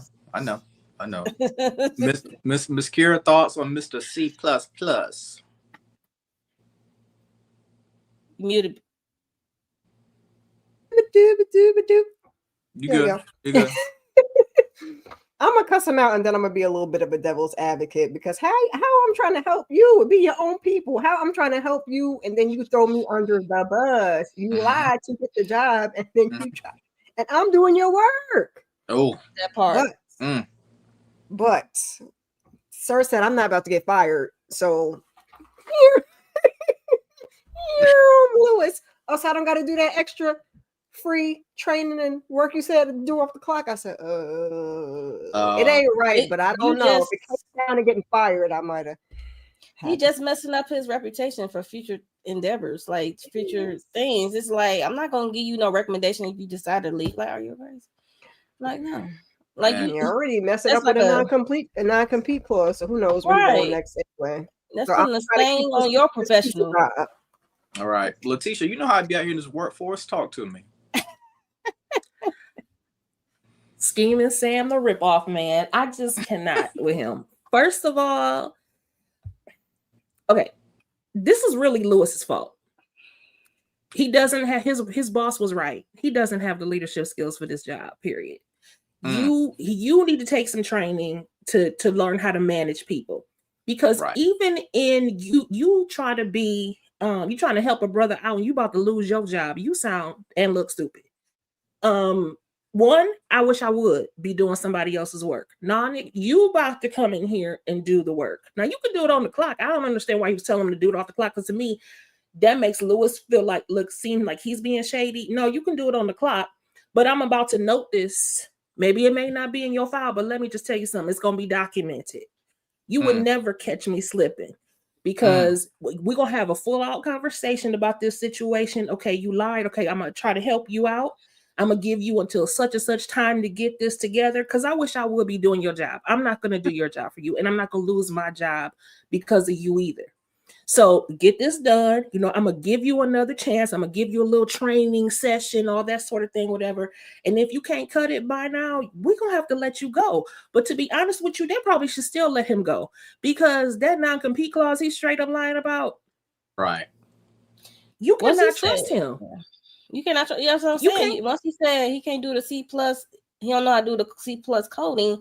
And Lewis, if I was Lewis, I'd be looking like, okay, you lied about that. What else you lied about? I would have did a deeper search on that man. Those tech jobs, you have to like show proof that you can do like some of those applications. I don't think you could just be doing coding and just be like, I can. He said he sweet talk his way in. As another black man. Yeah, he said That's something another about black coder. C Like, sharp. don't be using these trigger words, you little child. Yeah. What was you saying, Lawrence? Yes. No, I know he was saying something like, "Oh, I've studied C sharp," but he thought C sharp and C++ was similar, but evidently No, he didn't, Lawrence. No, he didn't. they are two different No. things. Jay, Because when he came in, he said, my cousin or my friend is teaching me how to do it now. So you already know they two different things. So no, don't give him that, Lawrence. Yeah, but when he was interviewed, didn't we interviewed him? He said he could do it. I don't know. Sorry. No, he just Lewis Scheming. was so focused on the company he came from, which is a big, I guess, tech or gaming company. I thought they He's talked so about impressed by that. the coding programming or something. Maybe I'm tripping. okay, Jay. Go ahead, Jay. Go ahead, Mo. Lewis is a victim of wanting. That's right. Lean back, just like I did with your statement. Lewis is a victim of wanting to have a friend on the job, missing his family back east. And Lewis forgot the rule of CYA in business. You see, again, most of everybody, when you connect with somebody, you get emotionally attached because you're missing something else. He was missing the connection to his family. So he thought this guy was coming in genuine, right? So Lewis was on some like, yo, you a brother, I'm a brother. Let me try to look out. Look, I've been doing this for a while. Yeah, you came from another company. Yeah, you're a young guy. You know what I'm saying? You like my little brother. Let me try to look out. Big heart, always get hurt. Right? So yes, it is his fault because he opened the door to this guy only to find out that he just another scammer from New Jersey. Shout out to Triste. Not again, Triste from Shade in the City. Shout out to them. I thought they was coming through, but it's all good. Her man is from Jersey. So when she said that when I was on the live with him, I was like, don't do Jersey like that. She's like, nah. Most of the guys from Jersey and be scared and stuff like that. But I was like, all right. But still, I didn't appreciate this guy rolling homie Lewis under the bus. Lewis is his fault because he was trying to have a big heart and help out. But it got too extreme on some like, let me do the work for you, bruh. So what he did after dude tried to play him, he should have did that from jump, kept the business, kept the emotions out of it, and just kept it moving. Because, yeah, he could have lost his job. All that work that he did, building up the company, working with the company, getting this big deal. Like, Lewis could have lost it all, and then we would have had another big issue with Jackson, and Eddie would have had another thing to get on him with, right? So, yeah. Lewis is a victim of his own self. He did it to himself. And now he got to pay. That makes him a chump, not a victim. Oh, look, a pushover. So that makes everybody a chump then. That makes everybody a chump then because everybody has been taken for granted, right? All I'm saying everybody is has played themselves for opening themselves up to help somebody, not knowing on the other end somebody gonna play you. So everybody a chump. Yeah, that doesn't make you a victim. You found out he didn't know how to do it. Yeah, everybody you got chumped. You got chumped. Yep. Yeah. You got played. It's a chump move because like you said, you did not play the CYA game. And that is, you did not get this far in business for you to let it crumble over some fool you let come into the building just because he looked like you. That's crazy to me. Emotions over business, and you don't do that because you don't know that fool. Just right. All kinfolk ain't all skin folk ain't kinfolk. I said that. We saying the same thing, Letitia. We saying the same thing. Yeah. All right, moving right along, but we can't remember this earlier. Jax even mentioned, she's like, yo, don't lose yourself trying to look out for other people. And now it seems like it's just coming down for Lewis even more. Now, before this right here, Lewis and Jax, it was getting it on, right? Y'all know how they doing on this season. They getting it on every time. But then Naima was getting ready to rock their world. Naima discovered the baby Jalen Hurts jersey. You know what I'm saying? You know what I'm saying? She came. I'm sorry to interrupt. Where are the Jax pictures? What? I didn't. I want y'all. I knew he was looking for the areolas nakedness. Okay, go ahead. I'm sorry. I'm fellas. I'm sorry. I didn't do the slides. You know, if I did the slides, I would look out for you. I'm apologizing, fellas, because we've seen the cuffage of Jax. We've seen it all. Okay, go ahead. I'm sorry. I wasn't trying to get banned, y'all. Anyway, as I was saying, no, I'm joking. But nah, you know, Naima, she came through the door slamming, right? So the parents like, who do you think you are? She pulls out the Jalen Hurts jersey. All hell breaks loose because now Spencer's back home, and now we have to tell her about the situation with that baby and her friend. She's like, well, you know, Dad could have told me, you know, while we was together, but he lied to me. I hate being lied to. And Spencer's like, oh wow, he's eating a salad. Oh, it's nice to come back home now. Jay, what's gonna happen to this family? Oh my God. Another big loss for Lewis. This was Lewis's L episode, be like super L's. Like just call him Super L. L is for Lewis, but it's also for Super L, man. So rest in peace in this one, because he was getting murdered. Excuse the French. But my heart dropped when she walked in, closed the door, came out with the jersey. Woo. I was like, oh, like I just shrunk down for Lewis, because at that moment it's like you can't lie or you can't omit any more information. You have to have this discussion. It was a forced situation. Where did you leave this jersey that Naima found it and she was able to pull it out like a drawer four? You know what I'm saying? Bam. Right. You ain't put me on no punishment. What's up with this jersey here? And you having babies with my best friend's mom. Dang, bruh. Okay. Exhibit A. And I've said this in my reviews. I said this in other lives. I said that it's gonna be a matter of time before one of those children discover that Jalen Hurts jersey. I hate it had to be Naima. Well, we kind of knew it because she was like Haiti and her are best friends, right? Right. Yeah. So, yeah, this was gonna bound to happen. So my boy Spencer was like, "Great to be home." Right. That was funny. He just wanted some home cooking. Okay. He's like, this is that same old BS I left, and now it's right. Exactly. That's how I feel sorry for Naima though. I did feel sorry for Naima because she was like, "Why y'all gotta mess everything up? Like, why we not good enough?" Like, she really felt hurt, and I felt sorry for her. I felt sorry for her and her feelings, her emotions, and this whole thing, because you have a conversation with your dad. Your dad is your hero. You trust him with all your heart. Yeah. And you let me go on to think that this was a lie. Yep. And it wasn't. And you could have just told me, Dad, like, dang. Yeah. No, he couldn't told her because, you know, Jax, he had to consult it with Jax first. Well, you know who wears the pants in the family, right? Right, that's what I say. You got to consult it with Jax. And speaking of wearing the pants, Letitia, can you talk to me about this here? Before you start, I just want to say this right here. Why was Lewis struggling so hard? He kept looking over here at Jax as if he was saying, yo, Jax, help me out. I'm like, Lewis, man up. Own your mistake. Letitia, you got the floor. See what I'm saying? Chump behavior. He continued this episode. I told this episode turned Lewis every which way, but loose. Okay, they was tearing him up. I'm like, this is just a sad case. And his whooping ain't even finished. We got to get to the end. Get whooped again. The grand finale. And so, jeez. But I said last week they should have been told these kids this situation. Yeah, you said that. And honestly, Lewis,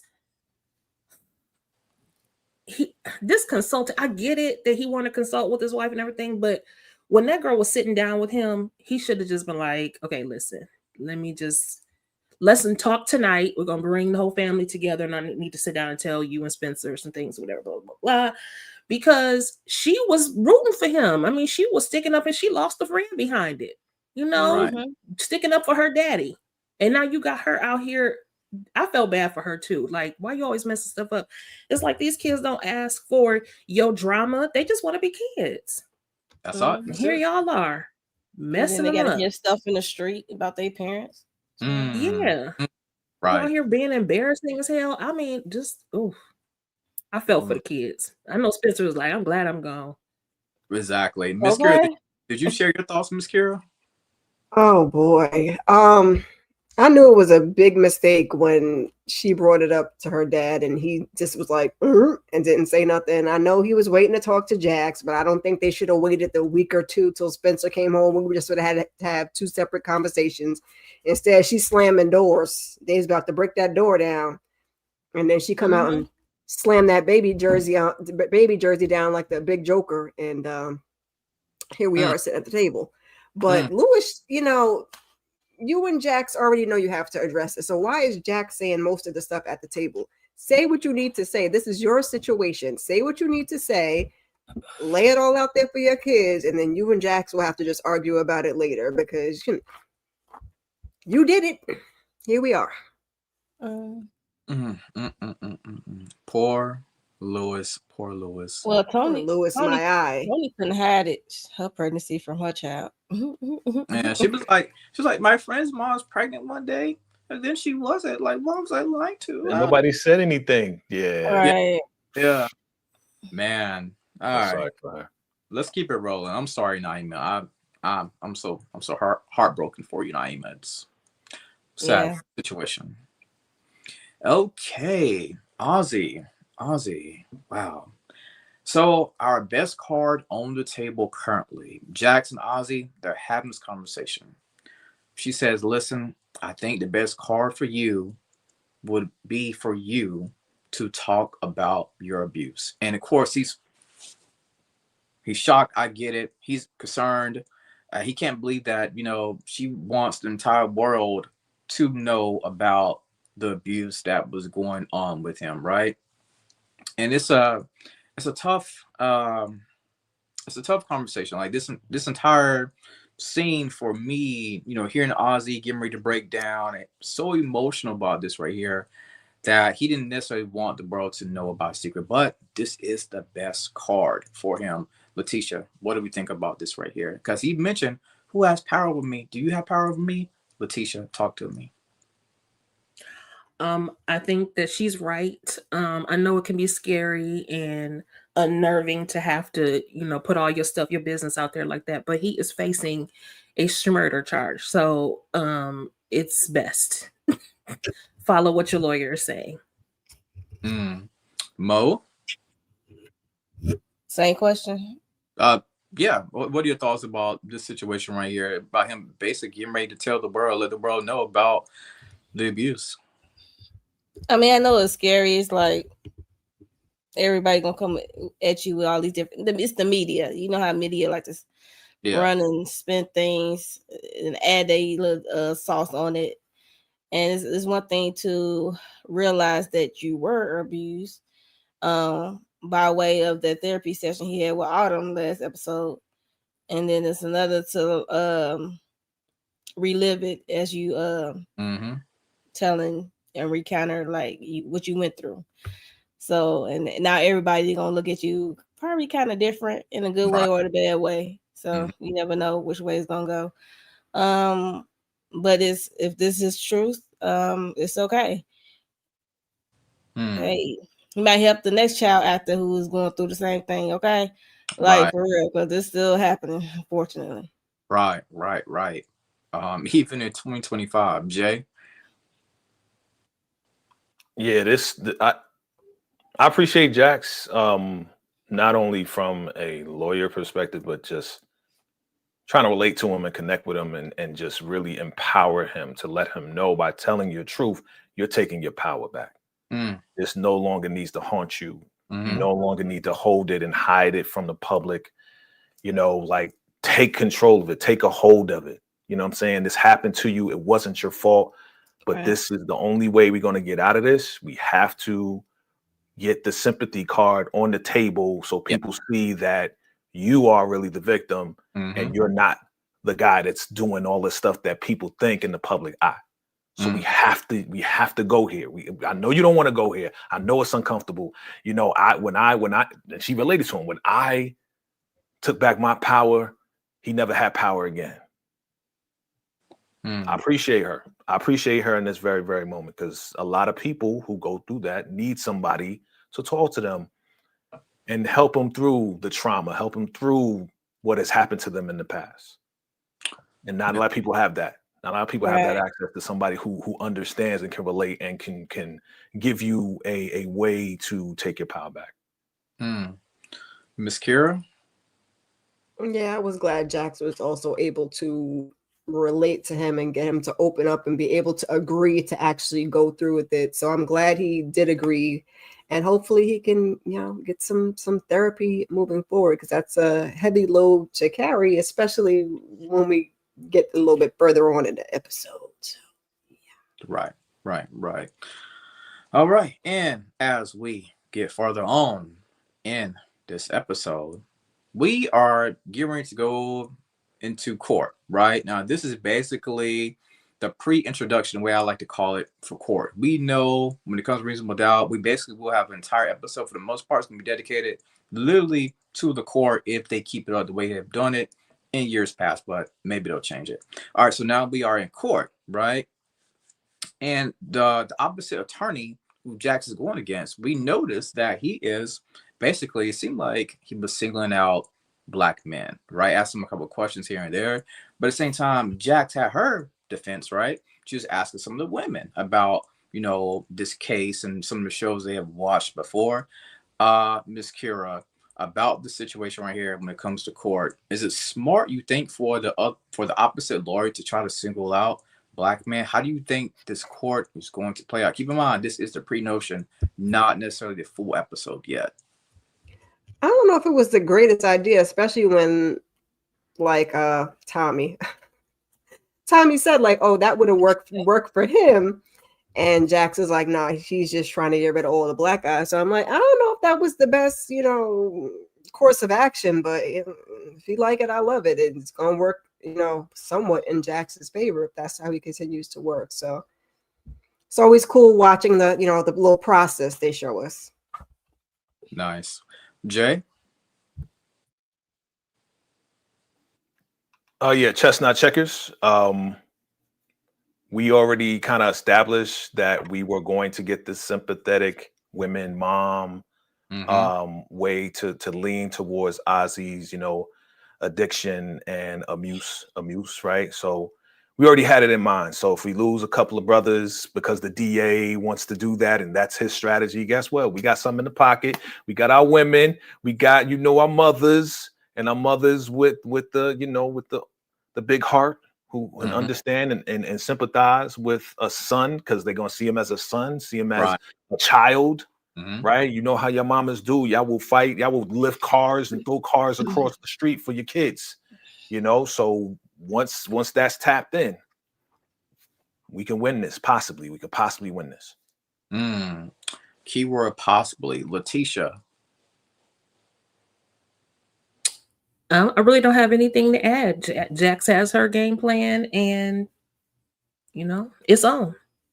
Yeah, I agree. We have to see I just got to see how it's gonna play out. I mean, we see what she made her move with the jury selection. Now she gotta continue to play her next. We gotta see what his move's gonna be so she can do her move. So hopefully Ozzy and on his side, his team, like I said, it's always something. Okay, it's always gonna be something. Throw them into something like. So we shall see how it plays. Indeed. We shall see how this court is getting ready to play. I can't wait for the next episode, because I really feel like it's going to be dedicated more to the court and legalities of everything that comes in play with that. Moving right along. Now, speaking of Ozzy, this is very Ozzy focused, this part right here. Ozzy, Jax tells him that I think it'll be wise to tell your parents about what we're about to do. He says, well, can you come with me to the house? She's like, sure, I'll come, right? And they have a conversation. It's Ozzy, his parents. He comes out. He says that I was abused. And it's a lot of shock, right? Everybody is just completely shocked about this right here. And he mentions the word she, right? Says the keyword she. And the mother flips out. She says she. And we know it's about to be on and popping. But one of the things I did love that they did show how this is actually affecting Jax a lot as well. Jax is in that corner. it's emotional for her because I really do think she sees her son in this situation right here. The parents like, listen, son, why did you tell us about this before? We could have helped you out. We potentially could have stopped this situation right here. So, oh man, Miss Kira, how do we feel about this right here? I mean, it's a genuine reaction from a parent, because that mama was like, "Who?" First, she was like, "Is it the makeup lady?" No, ma'am, it's not the makeup lady. Calm down. But I'm glad they were able to gather themselves and support their son, because I was like, please don't let this be, because I didn't know if the man was acting or not. So clearly he was not acting, and I'm not saying that doesn't happen in real life, but just because what they was giving us on the show. So he was being honest, he was being transparent, and I'm just glad that they were supportive, and she was able to gather her emotions to listen to what was going on with him and strategize. Right. Yeah, Letitia, I do like, and I'm calling on you next, Letitia, but I was saying, I piggybacking off what Miss Kira was saying, I do like how they did kind of basically support him. It wasn't like too much, back talk. What do you think about that, Letitia? The support of the family. It seemed like the dad, he's gonna be on stand. I saw in the next preview, but it seemed like the dad was even on hand of saying, yo, why do you just come out and tell us about this? I don't trust these people, but I'm very glad that they comforted him in this moment. I would like to believe that even if he had told them earlier that they would have believed him and they would have taken care of the situation, hopefully. And I guess besides everything else, it was just important that they gave him the comfort that he needed in this moment. Because last week he didn't even believe he was SA'd. He thought it was commonplace. He thought it was okay. And so I can appreciate his parents here. Mo?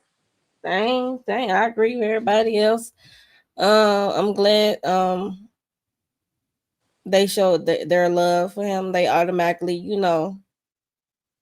threw away the business side, and the parents showed up for him like they supposed to. And I just saw the wheels spinning in the mama head, like trying to figure out like who could have done this to my child, my baby. And she like thinking of all the faces that came through way back when. So but it's one face she see every day. So we shall see how that gonna go. Jay, we on board with the dad as well, being shocked and awe. Like, what are your thoughts about the Aussie revealing the situation that what happened to him? Yes, my brother. I'm glad they wrote it like this, because we was giving these parents hell, right? Because we were like, they just down for a meal ticket. They don't really care about him, Yeah, they just kind of patching things up. Like, just call a doctor. He OD'd again, and they was just kind of rolling with it. But now we're seeing the real, as you said, Mo. The parents showed up.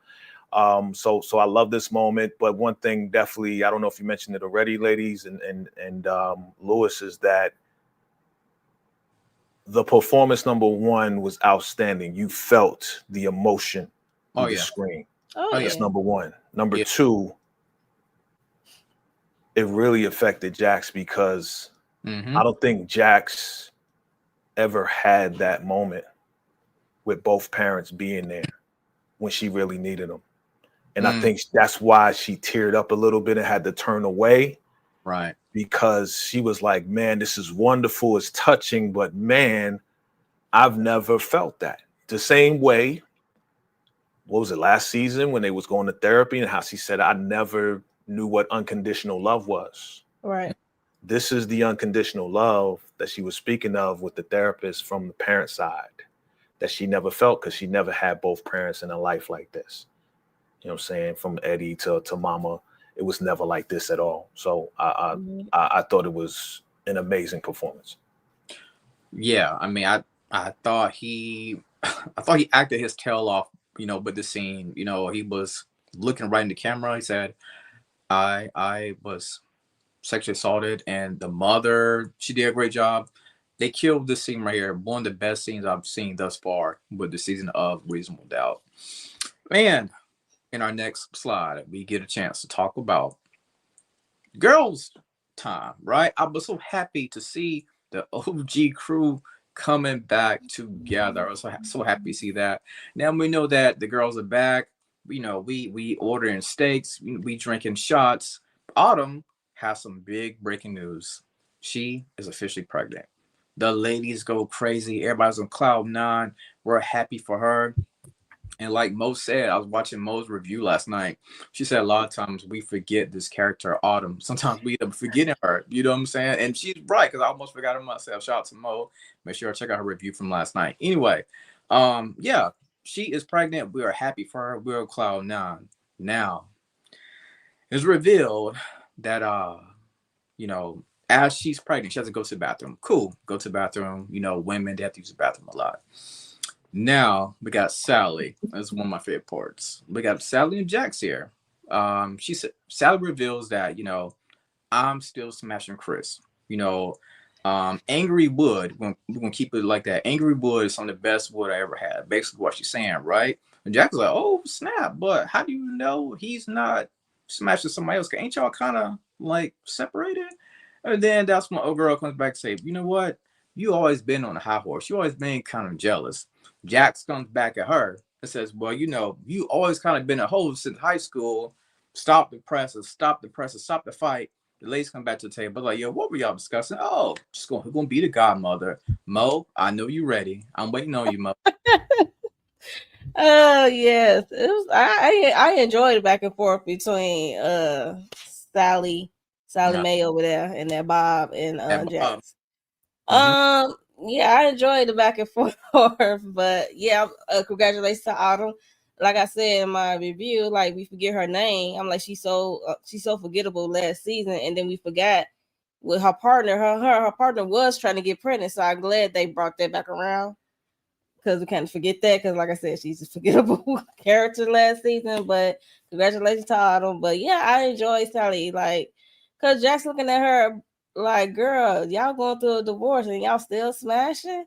Right. But at the same time, Josh can't really judge because her and Louis' relationship is not perfect. So it's like not too much, Jax. I hear you, but not too much. But I don't know why Sally was so giddy of saying it. That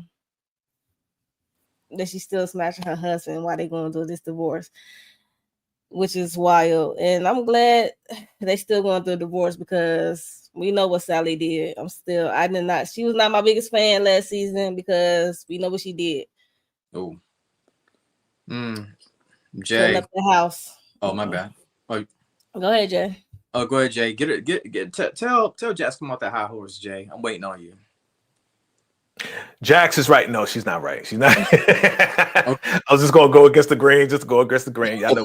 But man, you're right. You're right. Like, how you gonna be like, how you gonna do this? How you gonna do that? You in the middle of one of the biggest messes of the entire TV series, B. Like, how you gonna get on her? You know what I mean? Like, yeah, they going through what they going through. Yeah, she getting that angry wood. I like that, Louis. Angry wood. Louis. I mean, Sally is wild. Yeah, we don't like her. Is she right about Jax? Yes. Do we know how Sally really is? I don't know. We don't know. I mean, we just going to afford Jax in. Was she the biggest HOE? I don't know. But it seems like she's that type, and she owns it. It seems like I do what I do, and you do what you do. You know what I'm saying? But I thought it was funny, the cat fight. It was funny. Shout out to Autumn, and we're definitely happy for her and her partner, because they've been trying, and you know, it's been an emotional ride. So now somebody drink them drinks, and we're gonna get excited about this baby. Right, Miss Kira. I know DeMarcus been over here calling our girl Jax a hypocrite, and I'm gonna stand beside Jax in this one and say she just went through this mess with her husband, and luckily they are back on track. But it's a fair question. Like, y'all are getting a divorce, so just because you getting some don't mean he's not sleeping with somebody. I just thought it was a fair question. But sometimes Jax said right question, it's not wrong messenger. Yeah, it's not what you say, it's how you said it. It's the way Jax said it, I guess, for Sally's point of view. Sometimes she can say it in a judgmental way.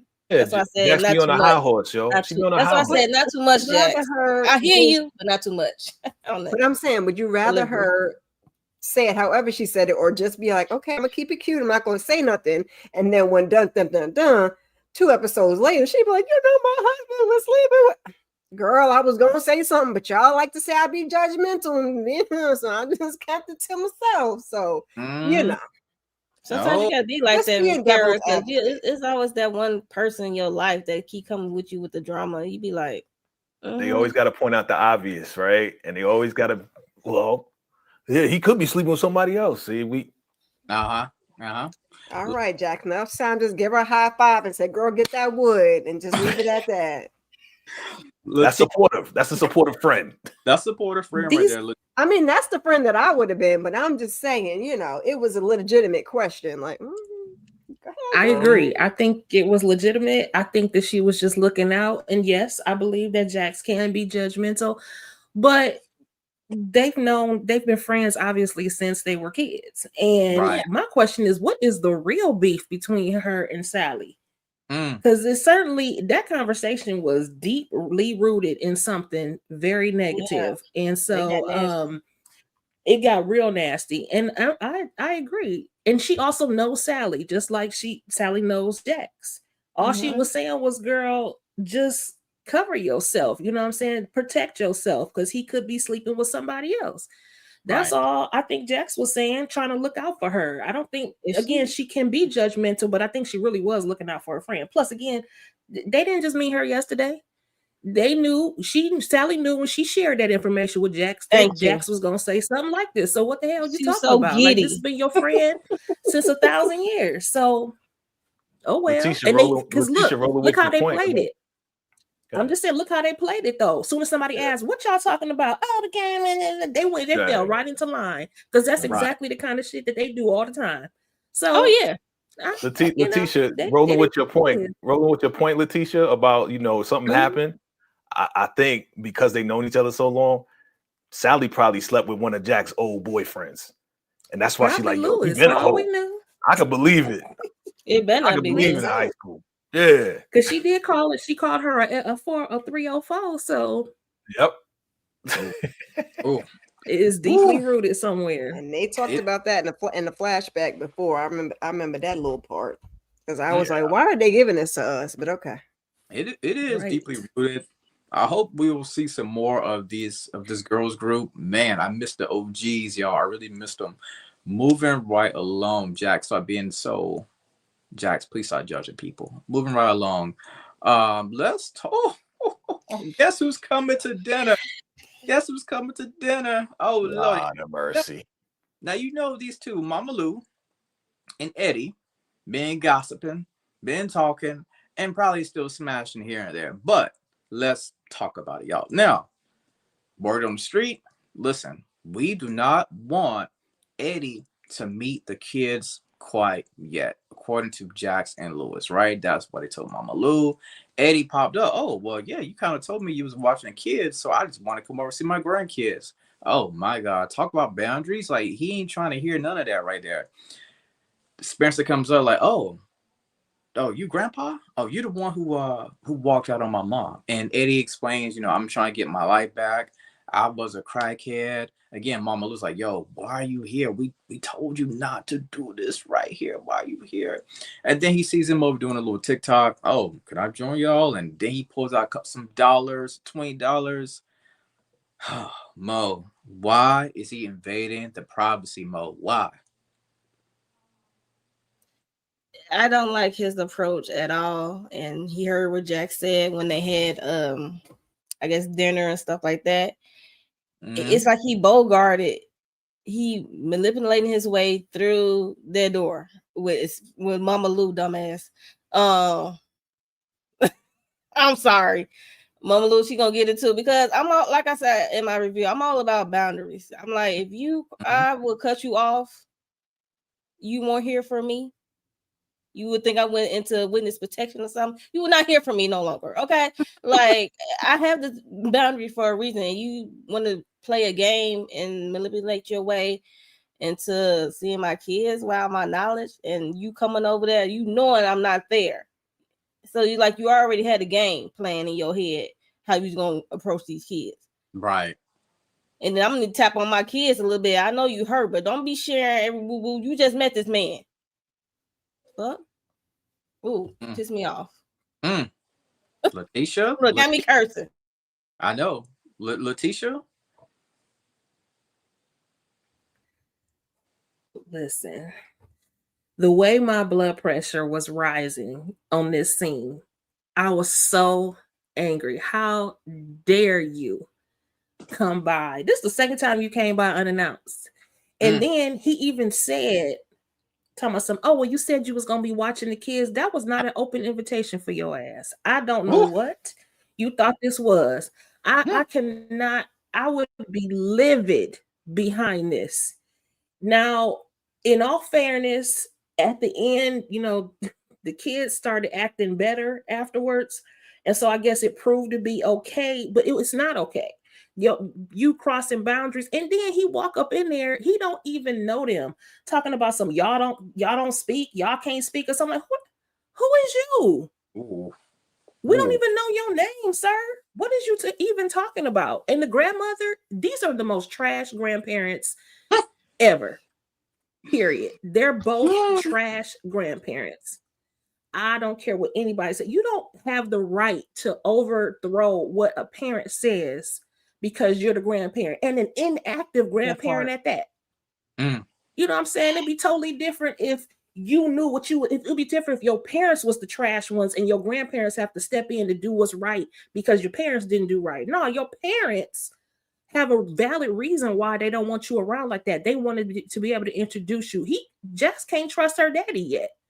So she certainly doesn't want to trust her children along with this man. And we don't know why he's here either. Still, he just came out of nowhere after being absent for 8 years.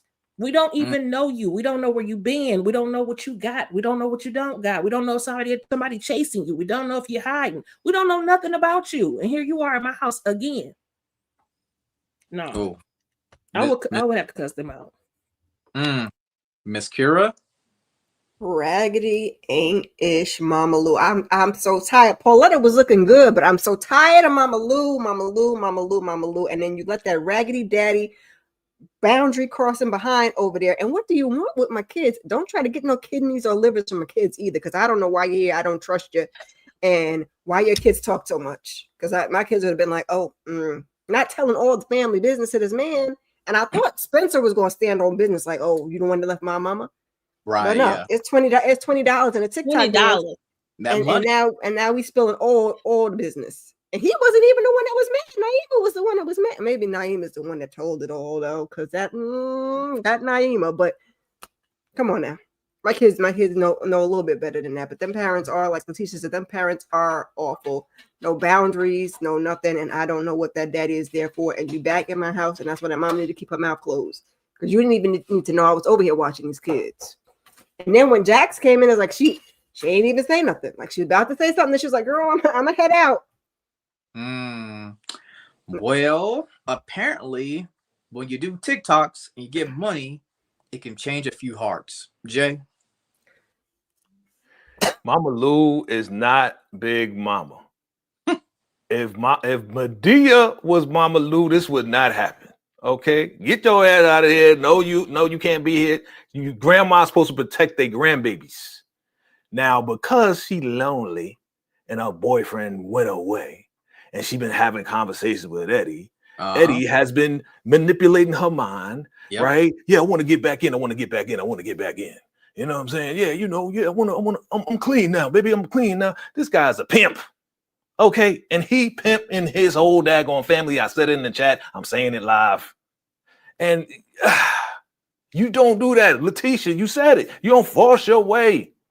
Like, freaking go talk to the parents. Make your way in there when they allow you to. But you a pimp, huh? You just pimping everybody. Paying the kids. $20 goes a long way these days, huh?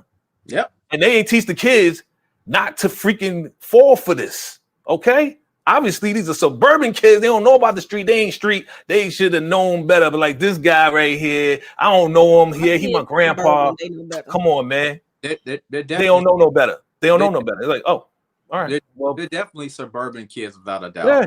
They go to a school where it's probably like maybe 5 black people. Like it's crazy. Yeah, like, man. So It's wild. Kids is suburban kids too, but they know better because their mama is right, hood. because you I taught had them. to teach them. Because you Like, taught them.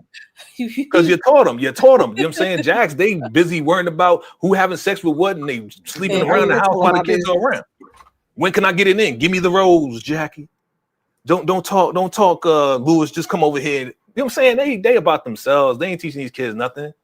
You know what I'm saying? So they easily got pimped by Eddie Kane. Eddie. And it's Not all Jax's fault. Eddie. Jax is a lawyer. You're supposed to be teaching them kids to keep their mouths shut. Family, friends, everybody. They Plead the know how to fifth. ask questions. Do not tell my business or your Right. business for that matter. Right. Period. Eddie Kane, moving in the right to song. Now, as we all know, you know, I kind of felt like these kids, we're not done with these grandparents yet, but I kind of felt like these kids, you know, they was able to get some get back. You know what I'm saying? Because it was revealed that, oh yeah, we met Grandpa. He's a pretty cool guy. Lewis is like, excuse me? They go to the other room. Y'all stay right there. Y'all finish dinner. Let's talk. Jackson's like, well, I mean, Eddie did overstep, but I kind of getting ready to let my walls down. Maybe this was the introduction that we didn't want him to have this type of introduction, but maybe we shouldn't hide these secrets anymore. Maybe we should just come clean about everything. And originally Lewis was like, yo, whenever you're ready, Jax, that's when they'll do it. So, Jay, by Eddie forcing them, you know, to tell the truth about him and, you know, all of them meeting, was this truly the right idea, the right pathway for them to meet their granddad? Absolutely not. And man, yeah, they were rubbing it in. Yeah, we met Grandpa. Yeah, he cool. Yeah. I mean, you ain't cool with him, but we cool with him. Right. You know what I'm saying? Like, yeah, what's your problem? He kind of a cool guy. You know what I'm saying? Right. So because they mad at her, they just like smacking her with the whole, yeah, I know I'm cool with Eddie. You ain't cool. And that's Grandpa. He gave us money and he danced. He know how to dance too. He told Grandma how to dance. but going back, and you saw me, I'm putting up the L's, man. Another L for your boy. He just can't catch a break. He's trying to be supportive of Jax the best way he can. Yeah, you know, we supposed to be like, nah, no Eddie. But she's like, nah. Well, you know, if it's cool, they talking to us again. The kids, you know, we need the kids to talk to us. They don't need to be mad at me. Right. They need to be mad at you. Right. But if Grandpa gonna smooth that out for us, then let it happen, B. And he's just like, you can see him just deflating, like, you know. But then he made his other move, which we'll talk about. Right. Yeah. Mo. Yeah, it just took a $20 bribe and to talk to Grandpa for them to understand. But I guess they was willing to hear from a stranger than their own parents, I guess, if you want to look at it that way. But still, like, still a slap in the face, especially because, like you said, Grandpa Eddie came over without that knowledge, and Mama Lou didn't say a dang on word. And yeah, he trying to support her. I mean, he gave her the floor, like, we gonna wait to see if Eddie is on the up and up, and then it'd be your call. So her call is like, whatever make my life easy, make the kids forgive us, make it easier for us to live in this house, coexist in this house together. So she going that route. So hey, I mean, that's Jack's father. So Miss Kira, that is her daddy, indeed. Miss Kira, thoughts, please. and we know Lou gonna fold. Them kids was definitely on some get back, baby. They was having them a good little kiki of a moment. I said, oh well. Jax was just really honestly happy that they were speaking and they weren't on the kids list. But I feel like she's also using this as an opportunity to let that daddy in, and I ain't really too happy about that. I feel like she want to let him in, and she's like, "Well, he already here. Like if we pull it back now, and we stop him from talking to the kids, and they're gonna be mad again. So, oh well." I was like, now you can't really pull it back, but by the same token, you don't have to look that excited to talk to your raggedy daddy. Just saying. I agree. Letitia. Jax was like, it's not right, but it's okay. Because she did not care at this point.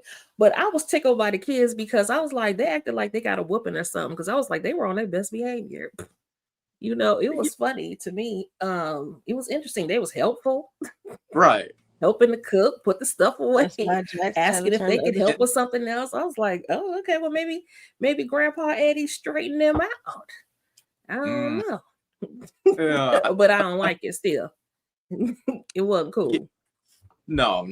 The parents knew something was odd. You know, they're, oh yeah, we'll help prepare dinner. Oh yeah, we'll wash dishes. They looking around each other like, okay, something's strange. But you know how these parents are.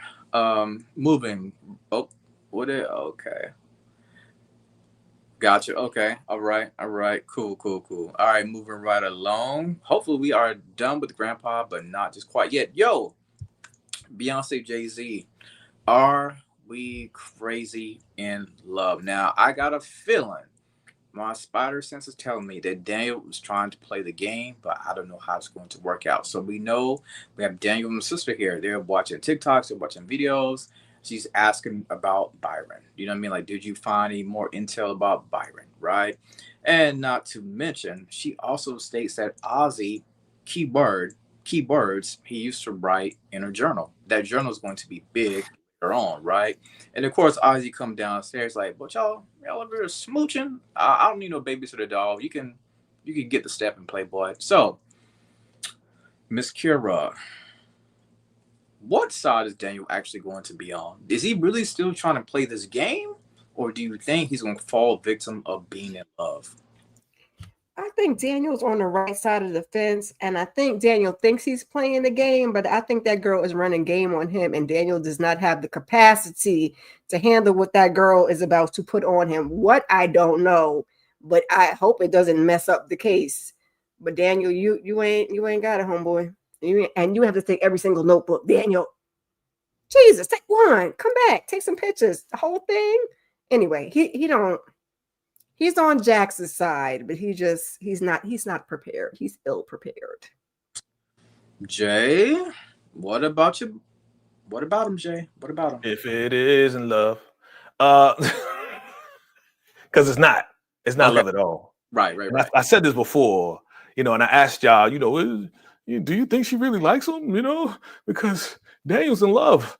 No, I'm with you, Miss Kara. I said it before. She running game. She's trying to get close to him as possible so she can get all the intel, so she can know how to maneuver, because she's the one that took out Wendy or was associated with it, and she knows everything. It's the innocent ones. That's the meek and it's those are the ones you got to watch out for. You know what I'm saying? So you know, and I think, okay, so this display of your boy Ozzy coming and being like overprotective big brother. Yeah. You know, this ain't the first time. Oh no. And this goes back to my point. Remember what I said earlier?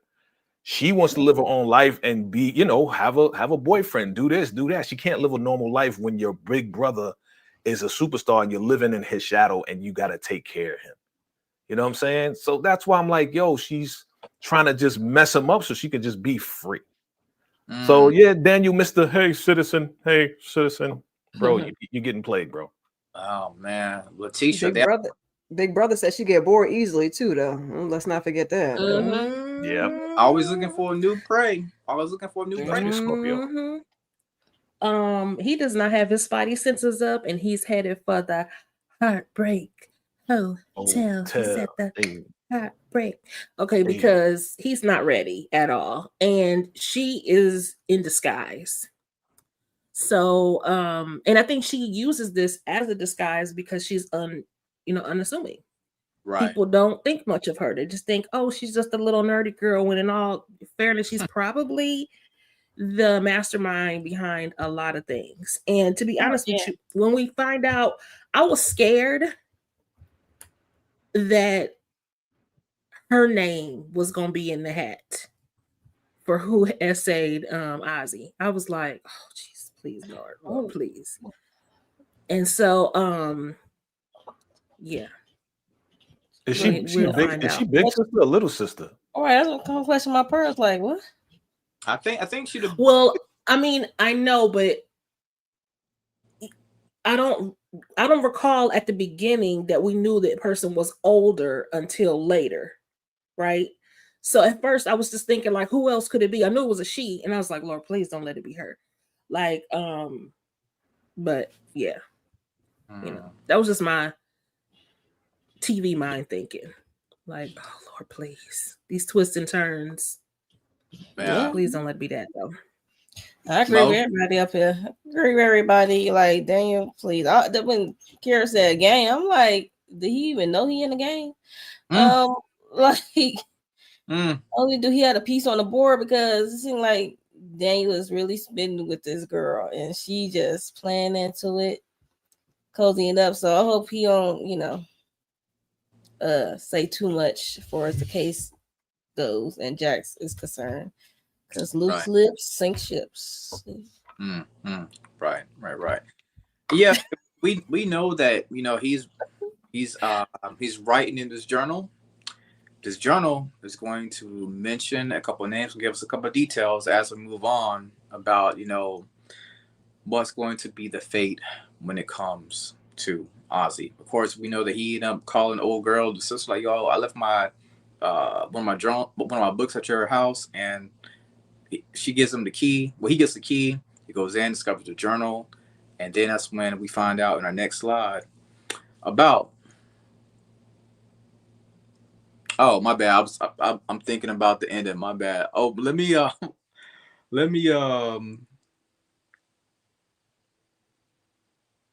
Yeah, we keep going. We'll get to Eddie. I think I may have jumped the gun a little bit. All right, let's oh, there we go. Never mind. We'll talk about this area. We'll talk about. Okay, we'll stick to Eddie. So we'll stick to Eddie, and then we'll go back to the abuser at the end. So now this right here, this was a big blaze of glory that was all over. So I see you, JBL. This was a big blaze of glory that was all over social media. They went crazy on my TikTok. Make sure y'all check out my TikTok at the Lawrence Report. I did a video about this picture right here. Oh my God. Everybody went crazy. Let me set the scene up right quick, y'all. One of my favorites, right? Eddie versus Lewis. Now, nobody told Lewis to go down there. I guess Lewis decided to grow up hair. Went down to an old juke joint where Eddie was hanging out with his crew, with the band. Like, yo, Eddie, let me talk to you right quick. They started having a conversation. Eddie's like, I did have a little bit of ounce of respect for you. You know what I'm saying?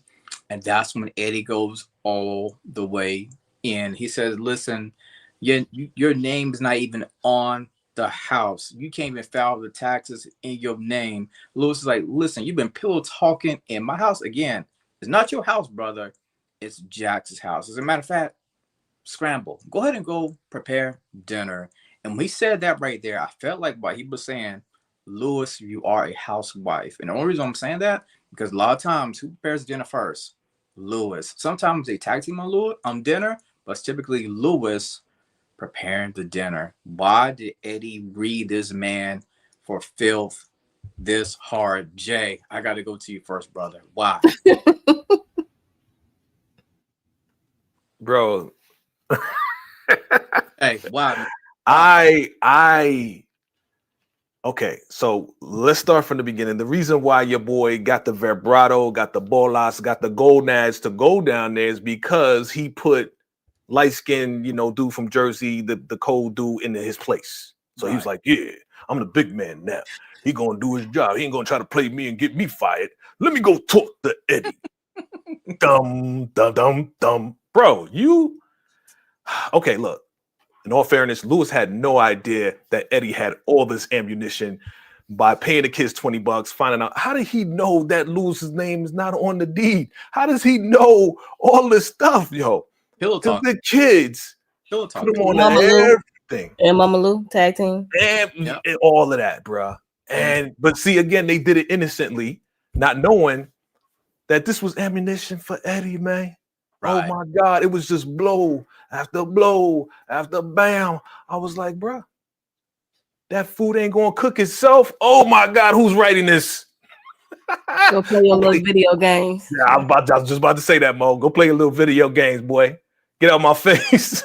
He's like, if you wasn't Jack's father, yeah, but I am Jack's father. You ain't going through shit. I was like, damn. That's what you get for messing with the OGs. Don't F with the OGs, youngin'. Okay? This is I salute Eddie on this one, man. You know what I'm saying? I do. You know what I'm saying? He had to defend himself, but at the same time, bro, he had to put youngin' in his place, man. Lewis turned into a little boy at that point. It's just turn around, put your head between your legs, and just get up out of there, bro. There's nothing you can do, bro. Do you know whose father that is? You already know your wife knows how to articulate very well and put people in her place. That's her father. Okay. Yeah, she didn't really grow up around him yet. So people's like, well, how did she learn how to do it? It's in the blood. It's in the blood. Okay. So another L for your boy, man. Mo, can Lewis recover from this? What are your thoughts about the scene, Mo? Talk to me. Heck no. I'm like, he gonna cry in the car. But Eddie, Lou's better than me because I've been calling it Eddie or Rolling Stone, all types of crackhead. You're like, okay, I'll be going like, yo, where you was at? Chicago cursing like, people out. Yeah. Yeah. I'm like, oh, we going there. We playing that game. Oh, okay. Yeah, so I would have to go toe to toe. But yeah, so yeah, like I said, Lou's gonna cry in the car. And everybody need to be tapped. Mama Lou and them kids, they need to be tapped because like I don't even know you like that, and you spilling my tea, you spilling my business with my wife. Have you haven't been in her life? Like come on, like yeah. After I get him the tongue lash, after we go back and forth, we cutting each other down low. So yeah, after that, I'm gonna have to go home and tap on some people's shoulders. So it's like, yeah, I can't. It was funny, but it's not funny. You talking about at least I was man enough to do my dirt on the road. I'm like, both of you. I said in my review, like that don't make you any better. It just make you do it on the road. I mean, why are you and Mama Lou not together now? Like, I was like, what? I didn't understand that logic, but okay. You said get kidnapped and have my daughter bent over. Oh my God. He knows too much. He knows. That's what I'm saying. Like I'm tapping on shoulders. Like everybody getting cut off. That's that late night tea. You out here getting a PTA mom knocked up, Miss Kira. What we got going on right here? FAFO. Okay, big time. Because yes, you said you got your wife bent over and then kidnapped by a felon, and I was like, sir, for filth. But at the same time, when he was catching all them body shots, I was like, sir, right message, wrong messenger. Okay, that part. Lewis, your ass should have came prepared. Okay, whether you gotta call him whatever you gotta call him. Since you can't put no hands on him, since you can't put no paws on him, you should have had them ready at the disposal. You thought you were gonna roll up on that man, and that man was just gonna be like, okay, I'm just going to leave everybody alone. No, that man is there for a reason, and you're not stopping him from whatever it is. So he just, poof, shoot you away off to your Shout out to Philly real quick. He's supposed to be from Philly. No, you're not. You're not from Philly. Who? Philly Bulls? Lewis. Yeah. Remember, he's like, go Eagles, fly Eagles. Remember he said that to the young boy? He did say you ain't from Philly. Maybe you taking blows like that, son. You ain't representing Philly, bro. Maybe he from the burbs outside of Philly, you know. Philly. Right. Yeah. Right. It just reminded me of Martin episode when he was going against Thomas the Hitman Hearns, and that's how I think Lewis was Martin in that situation. just a verbal whipping. Right. This gonna hurt. Yeah, it hurt. Awful. You know, Letitia, I just wish I could have been on the set the day that they filmed this right here, because this was so good. Letitia, what are your thoughts about this fight?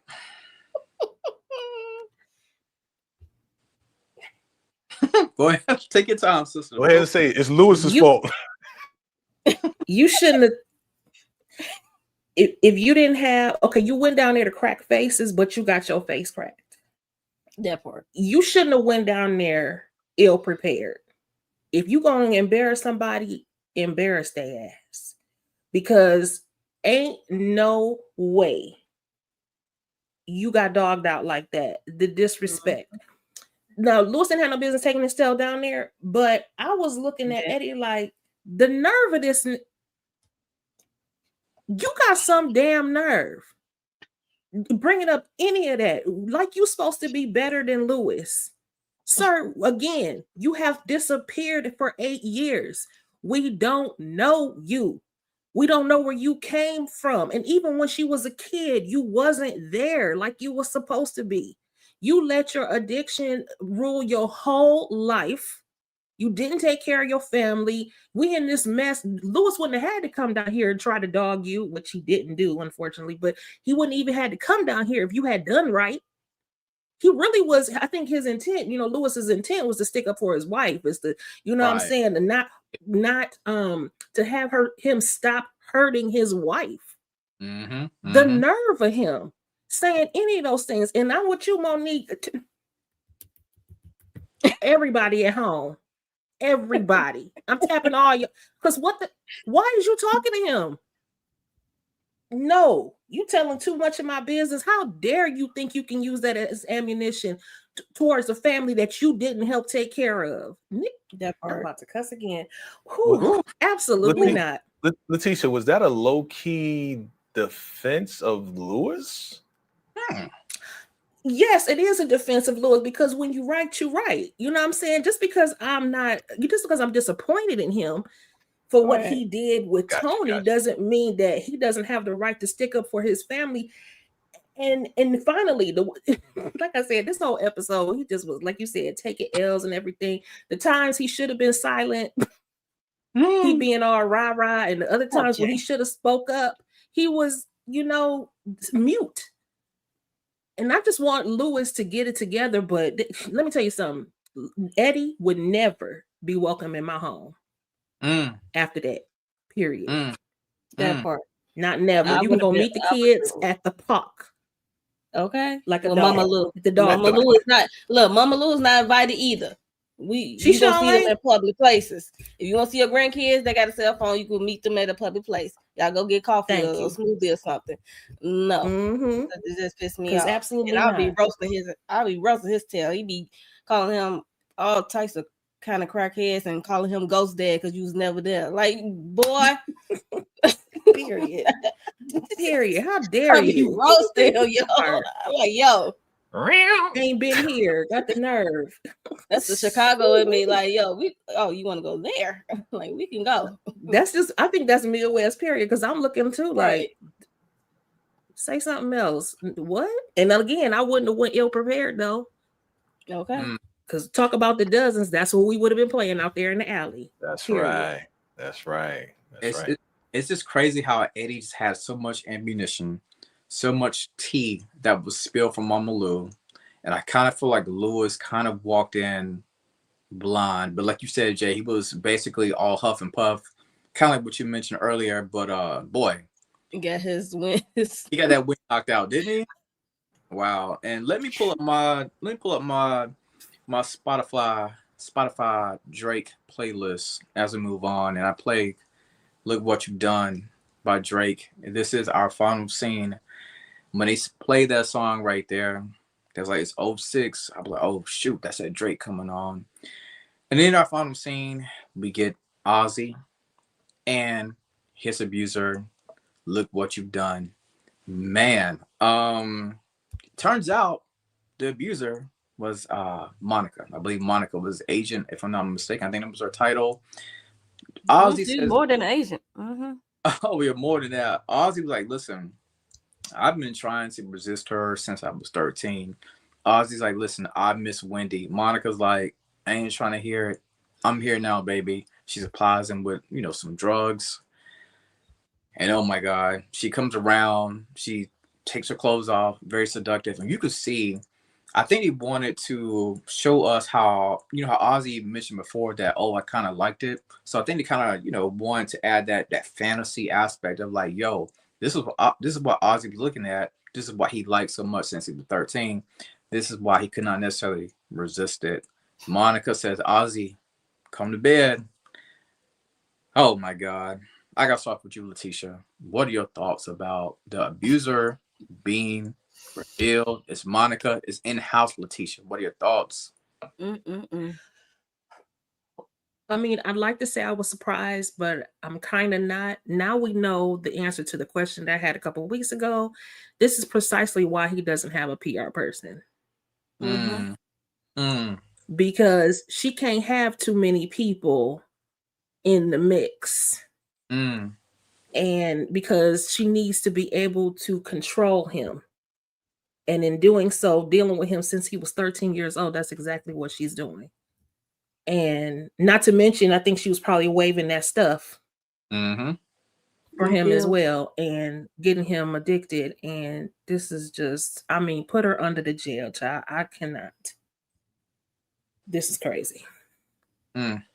Mo, I knew you rated far off on this one. Oh yeah. I was like, I'm not really shocked either, because it's like, I think in my video I had like a little theory, like I wouldn't be surprised she did do that to Wendy, or Wendy. Something happened between all three of them. For as Wendy probably saw something inappropriate happen between those, caught them in the act of something, or caught them doing something inappropriate, and she kind of like questioned them and stuff like that. And that's why at the beginning of this season, you see her there trying to get Ozzy to do this NDA to Wendy. So it's like you pushing it. So it's like you really wanted to get rid of her in some kind of way, shape, or form anyway, and stuff, so you can manipulate Ozzy. Because mind you, they said Wendy is the why he got sober, why he stayed sober. So you want to get rid of that person, making him sober, make him think clearly, make him walk away from this big money, this big movie thing he's about to do, because he's about to walk away from that. So, and she can manipulate and get rid of the ex out Wendy, and manipulate him, and like she always been doing since he was 13, and got the pills and get him back high so she can take advantage. So that's what I said in my video. So I can see her doing it. Whoa, Miss Kira, this is a lot, right? It is a lot. I'm not surprised it's Monica. Why do you do a girl like this? She said we got P Valley at home. Why, Mercedes? No. Not the Mercedes. No. All jokes aside, like, this is such a horrible thing. Why they pick her to be the? I was a little upset about that, but it's something different for her. But it is. This is so gross. You know what I'm saying? We talk about a 13-year-old, and it's like, my brain is struggling. Right, put her under the jail, please and thank you, ASAPidly. Oof, ASAPidly. That's a good one. I gotta get it myself. Jay, man, woo, a lot, bro, a lot. Yes, definitely a lot. Remember, I said it. It has to be somebody that we've seen but not seen as much. And we didn't see her as much. Shout out to Brandy. Yeah, Brandy. Miss Mercedes. Yeah, she's dope. Period. Now she getting hate. I could say that I can now truly understand. Just speaking from the male perspective, I can understand why you would consent with this beautiful, lovely, incredible, super fit woman. But again, totally disgusting, because he was children 13, cannot consent. Right? Right. That's what I said. Children cannot. Well, again, from his perspective, let me speak. From his perspective as a young man, to say, hey, I would consented. Okay, from his perspective. So, this is disgusting. It's a shame. She is behind Wendy. Wendy was probably going to expose her. And that's why she is probably one of the people that's involved with Wendy being unalive, being that she is the agent and has always been the agent for a long time. She knows where the straps are. She knows where the cabin is. She knows all of this.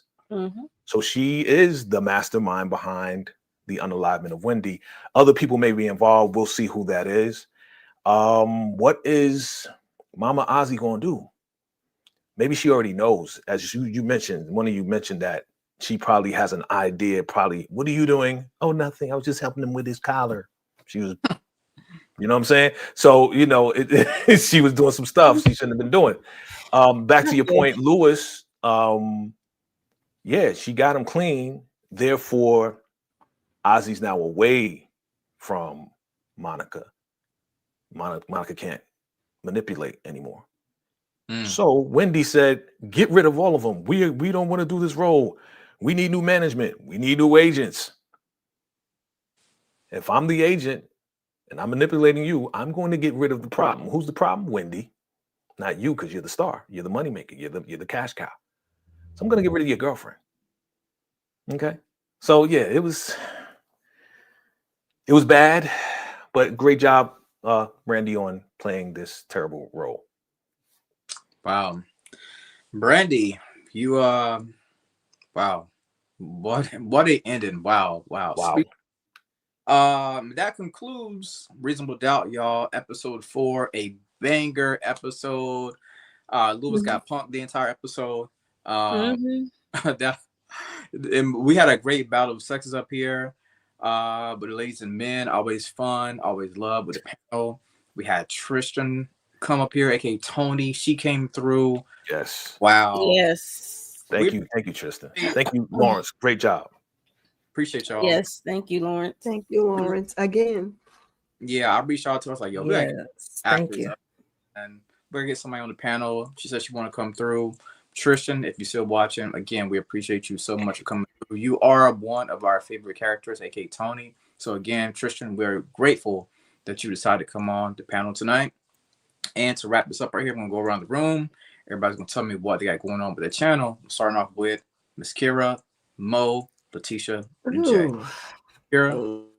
Lordy, Miss Claudie. I did a weekly huddle yesterday, so go ahead and check that out. Talked a little bit about that wacky ass sentencing, and the girls is fighting, and a couple of other things.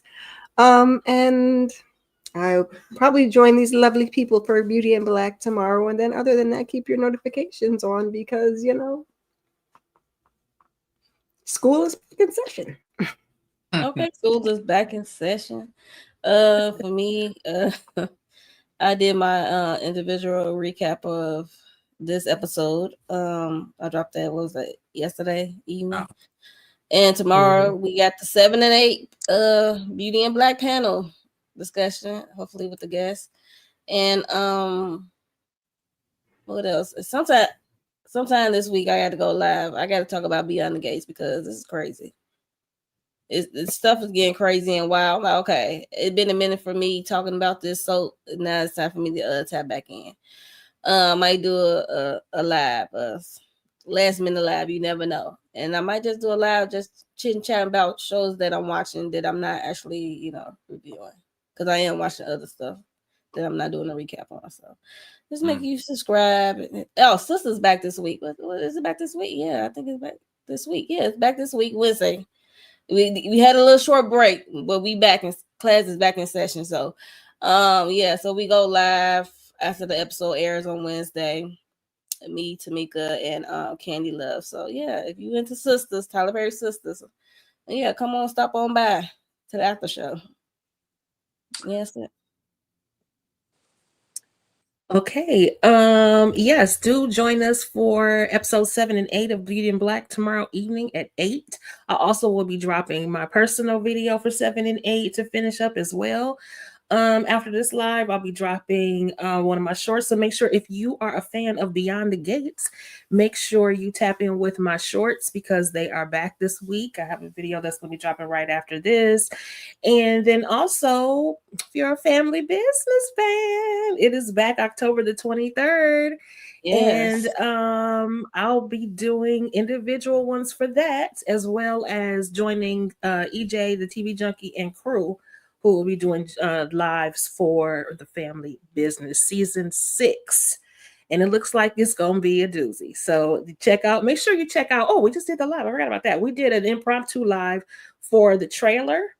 It was me, EJ the TV Junkie, and Tamika's Den. And we talked about everything under the sun and had a big old battle of the team Chippies versus the team Donnas over there. So make sure you check it out.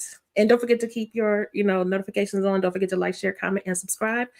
And thanks again, Lawrence. Thanks, Tristen. You had a great time tonight. I got one more thing to add. The team of Thursday, episodes 8 and 9. Kind of forgot about it with the panel. Okay. Jay? Again, great job, Lewis and Letitia.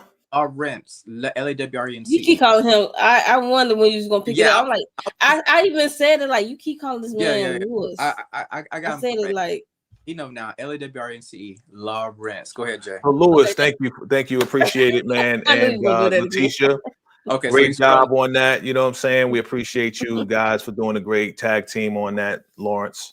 And so tomorrow I'll be hosting 7 and 8. Reasonable Doubt, come through. It's gonna be amazing. Hopefully we have our special guest. Beauty and Black. What was it? Beauty and Black? Beauty and Black. Beauty and What Black. I say? The Reasonable Doubt. Reasonable Doubt. Yeah. Beauty and Black. Long day. Beauty and Black tomorrow.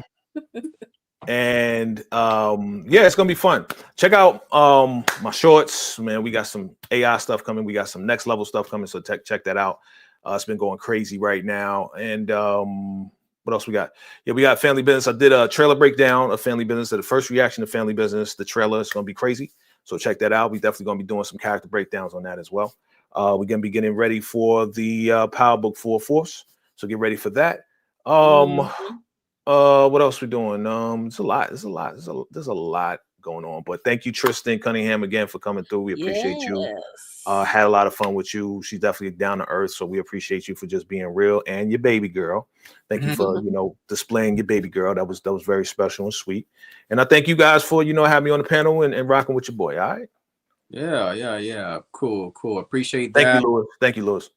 I just want to tell everybody thank you so much for hanging out with us. I know it's a little bit longer than usual, but hey, y'all stuck right in there with us. So we want to tell everybody thank you. Make sure y'all subscribe to everybody's channel. Make sure y'all check out my review of the last episode of Reasonable Doubt.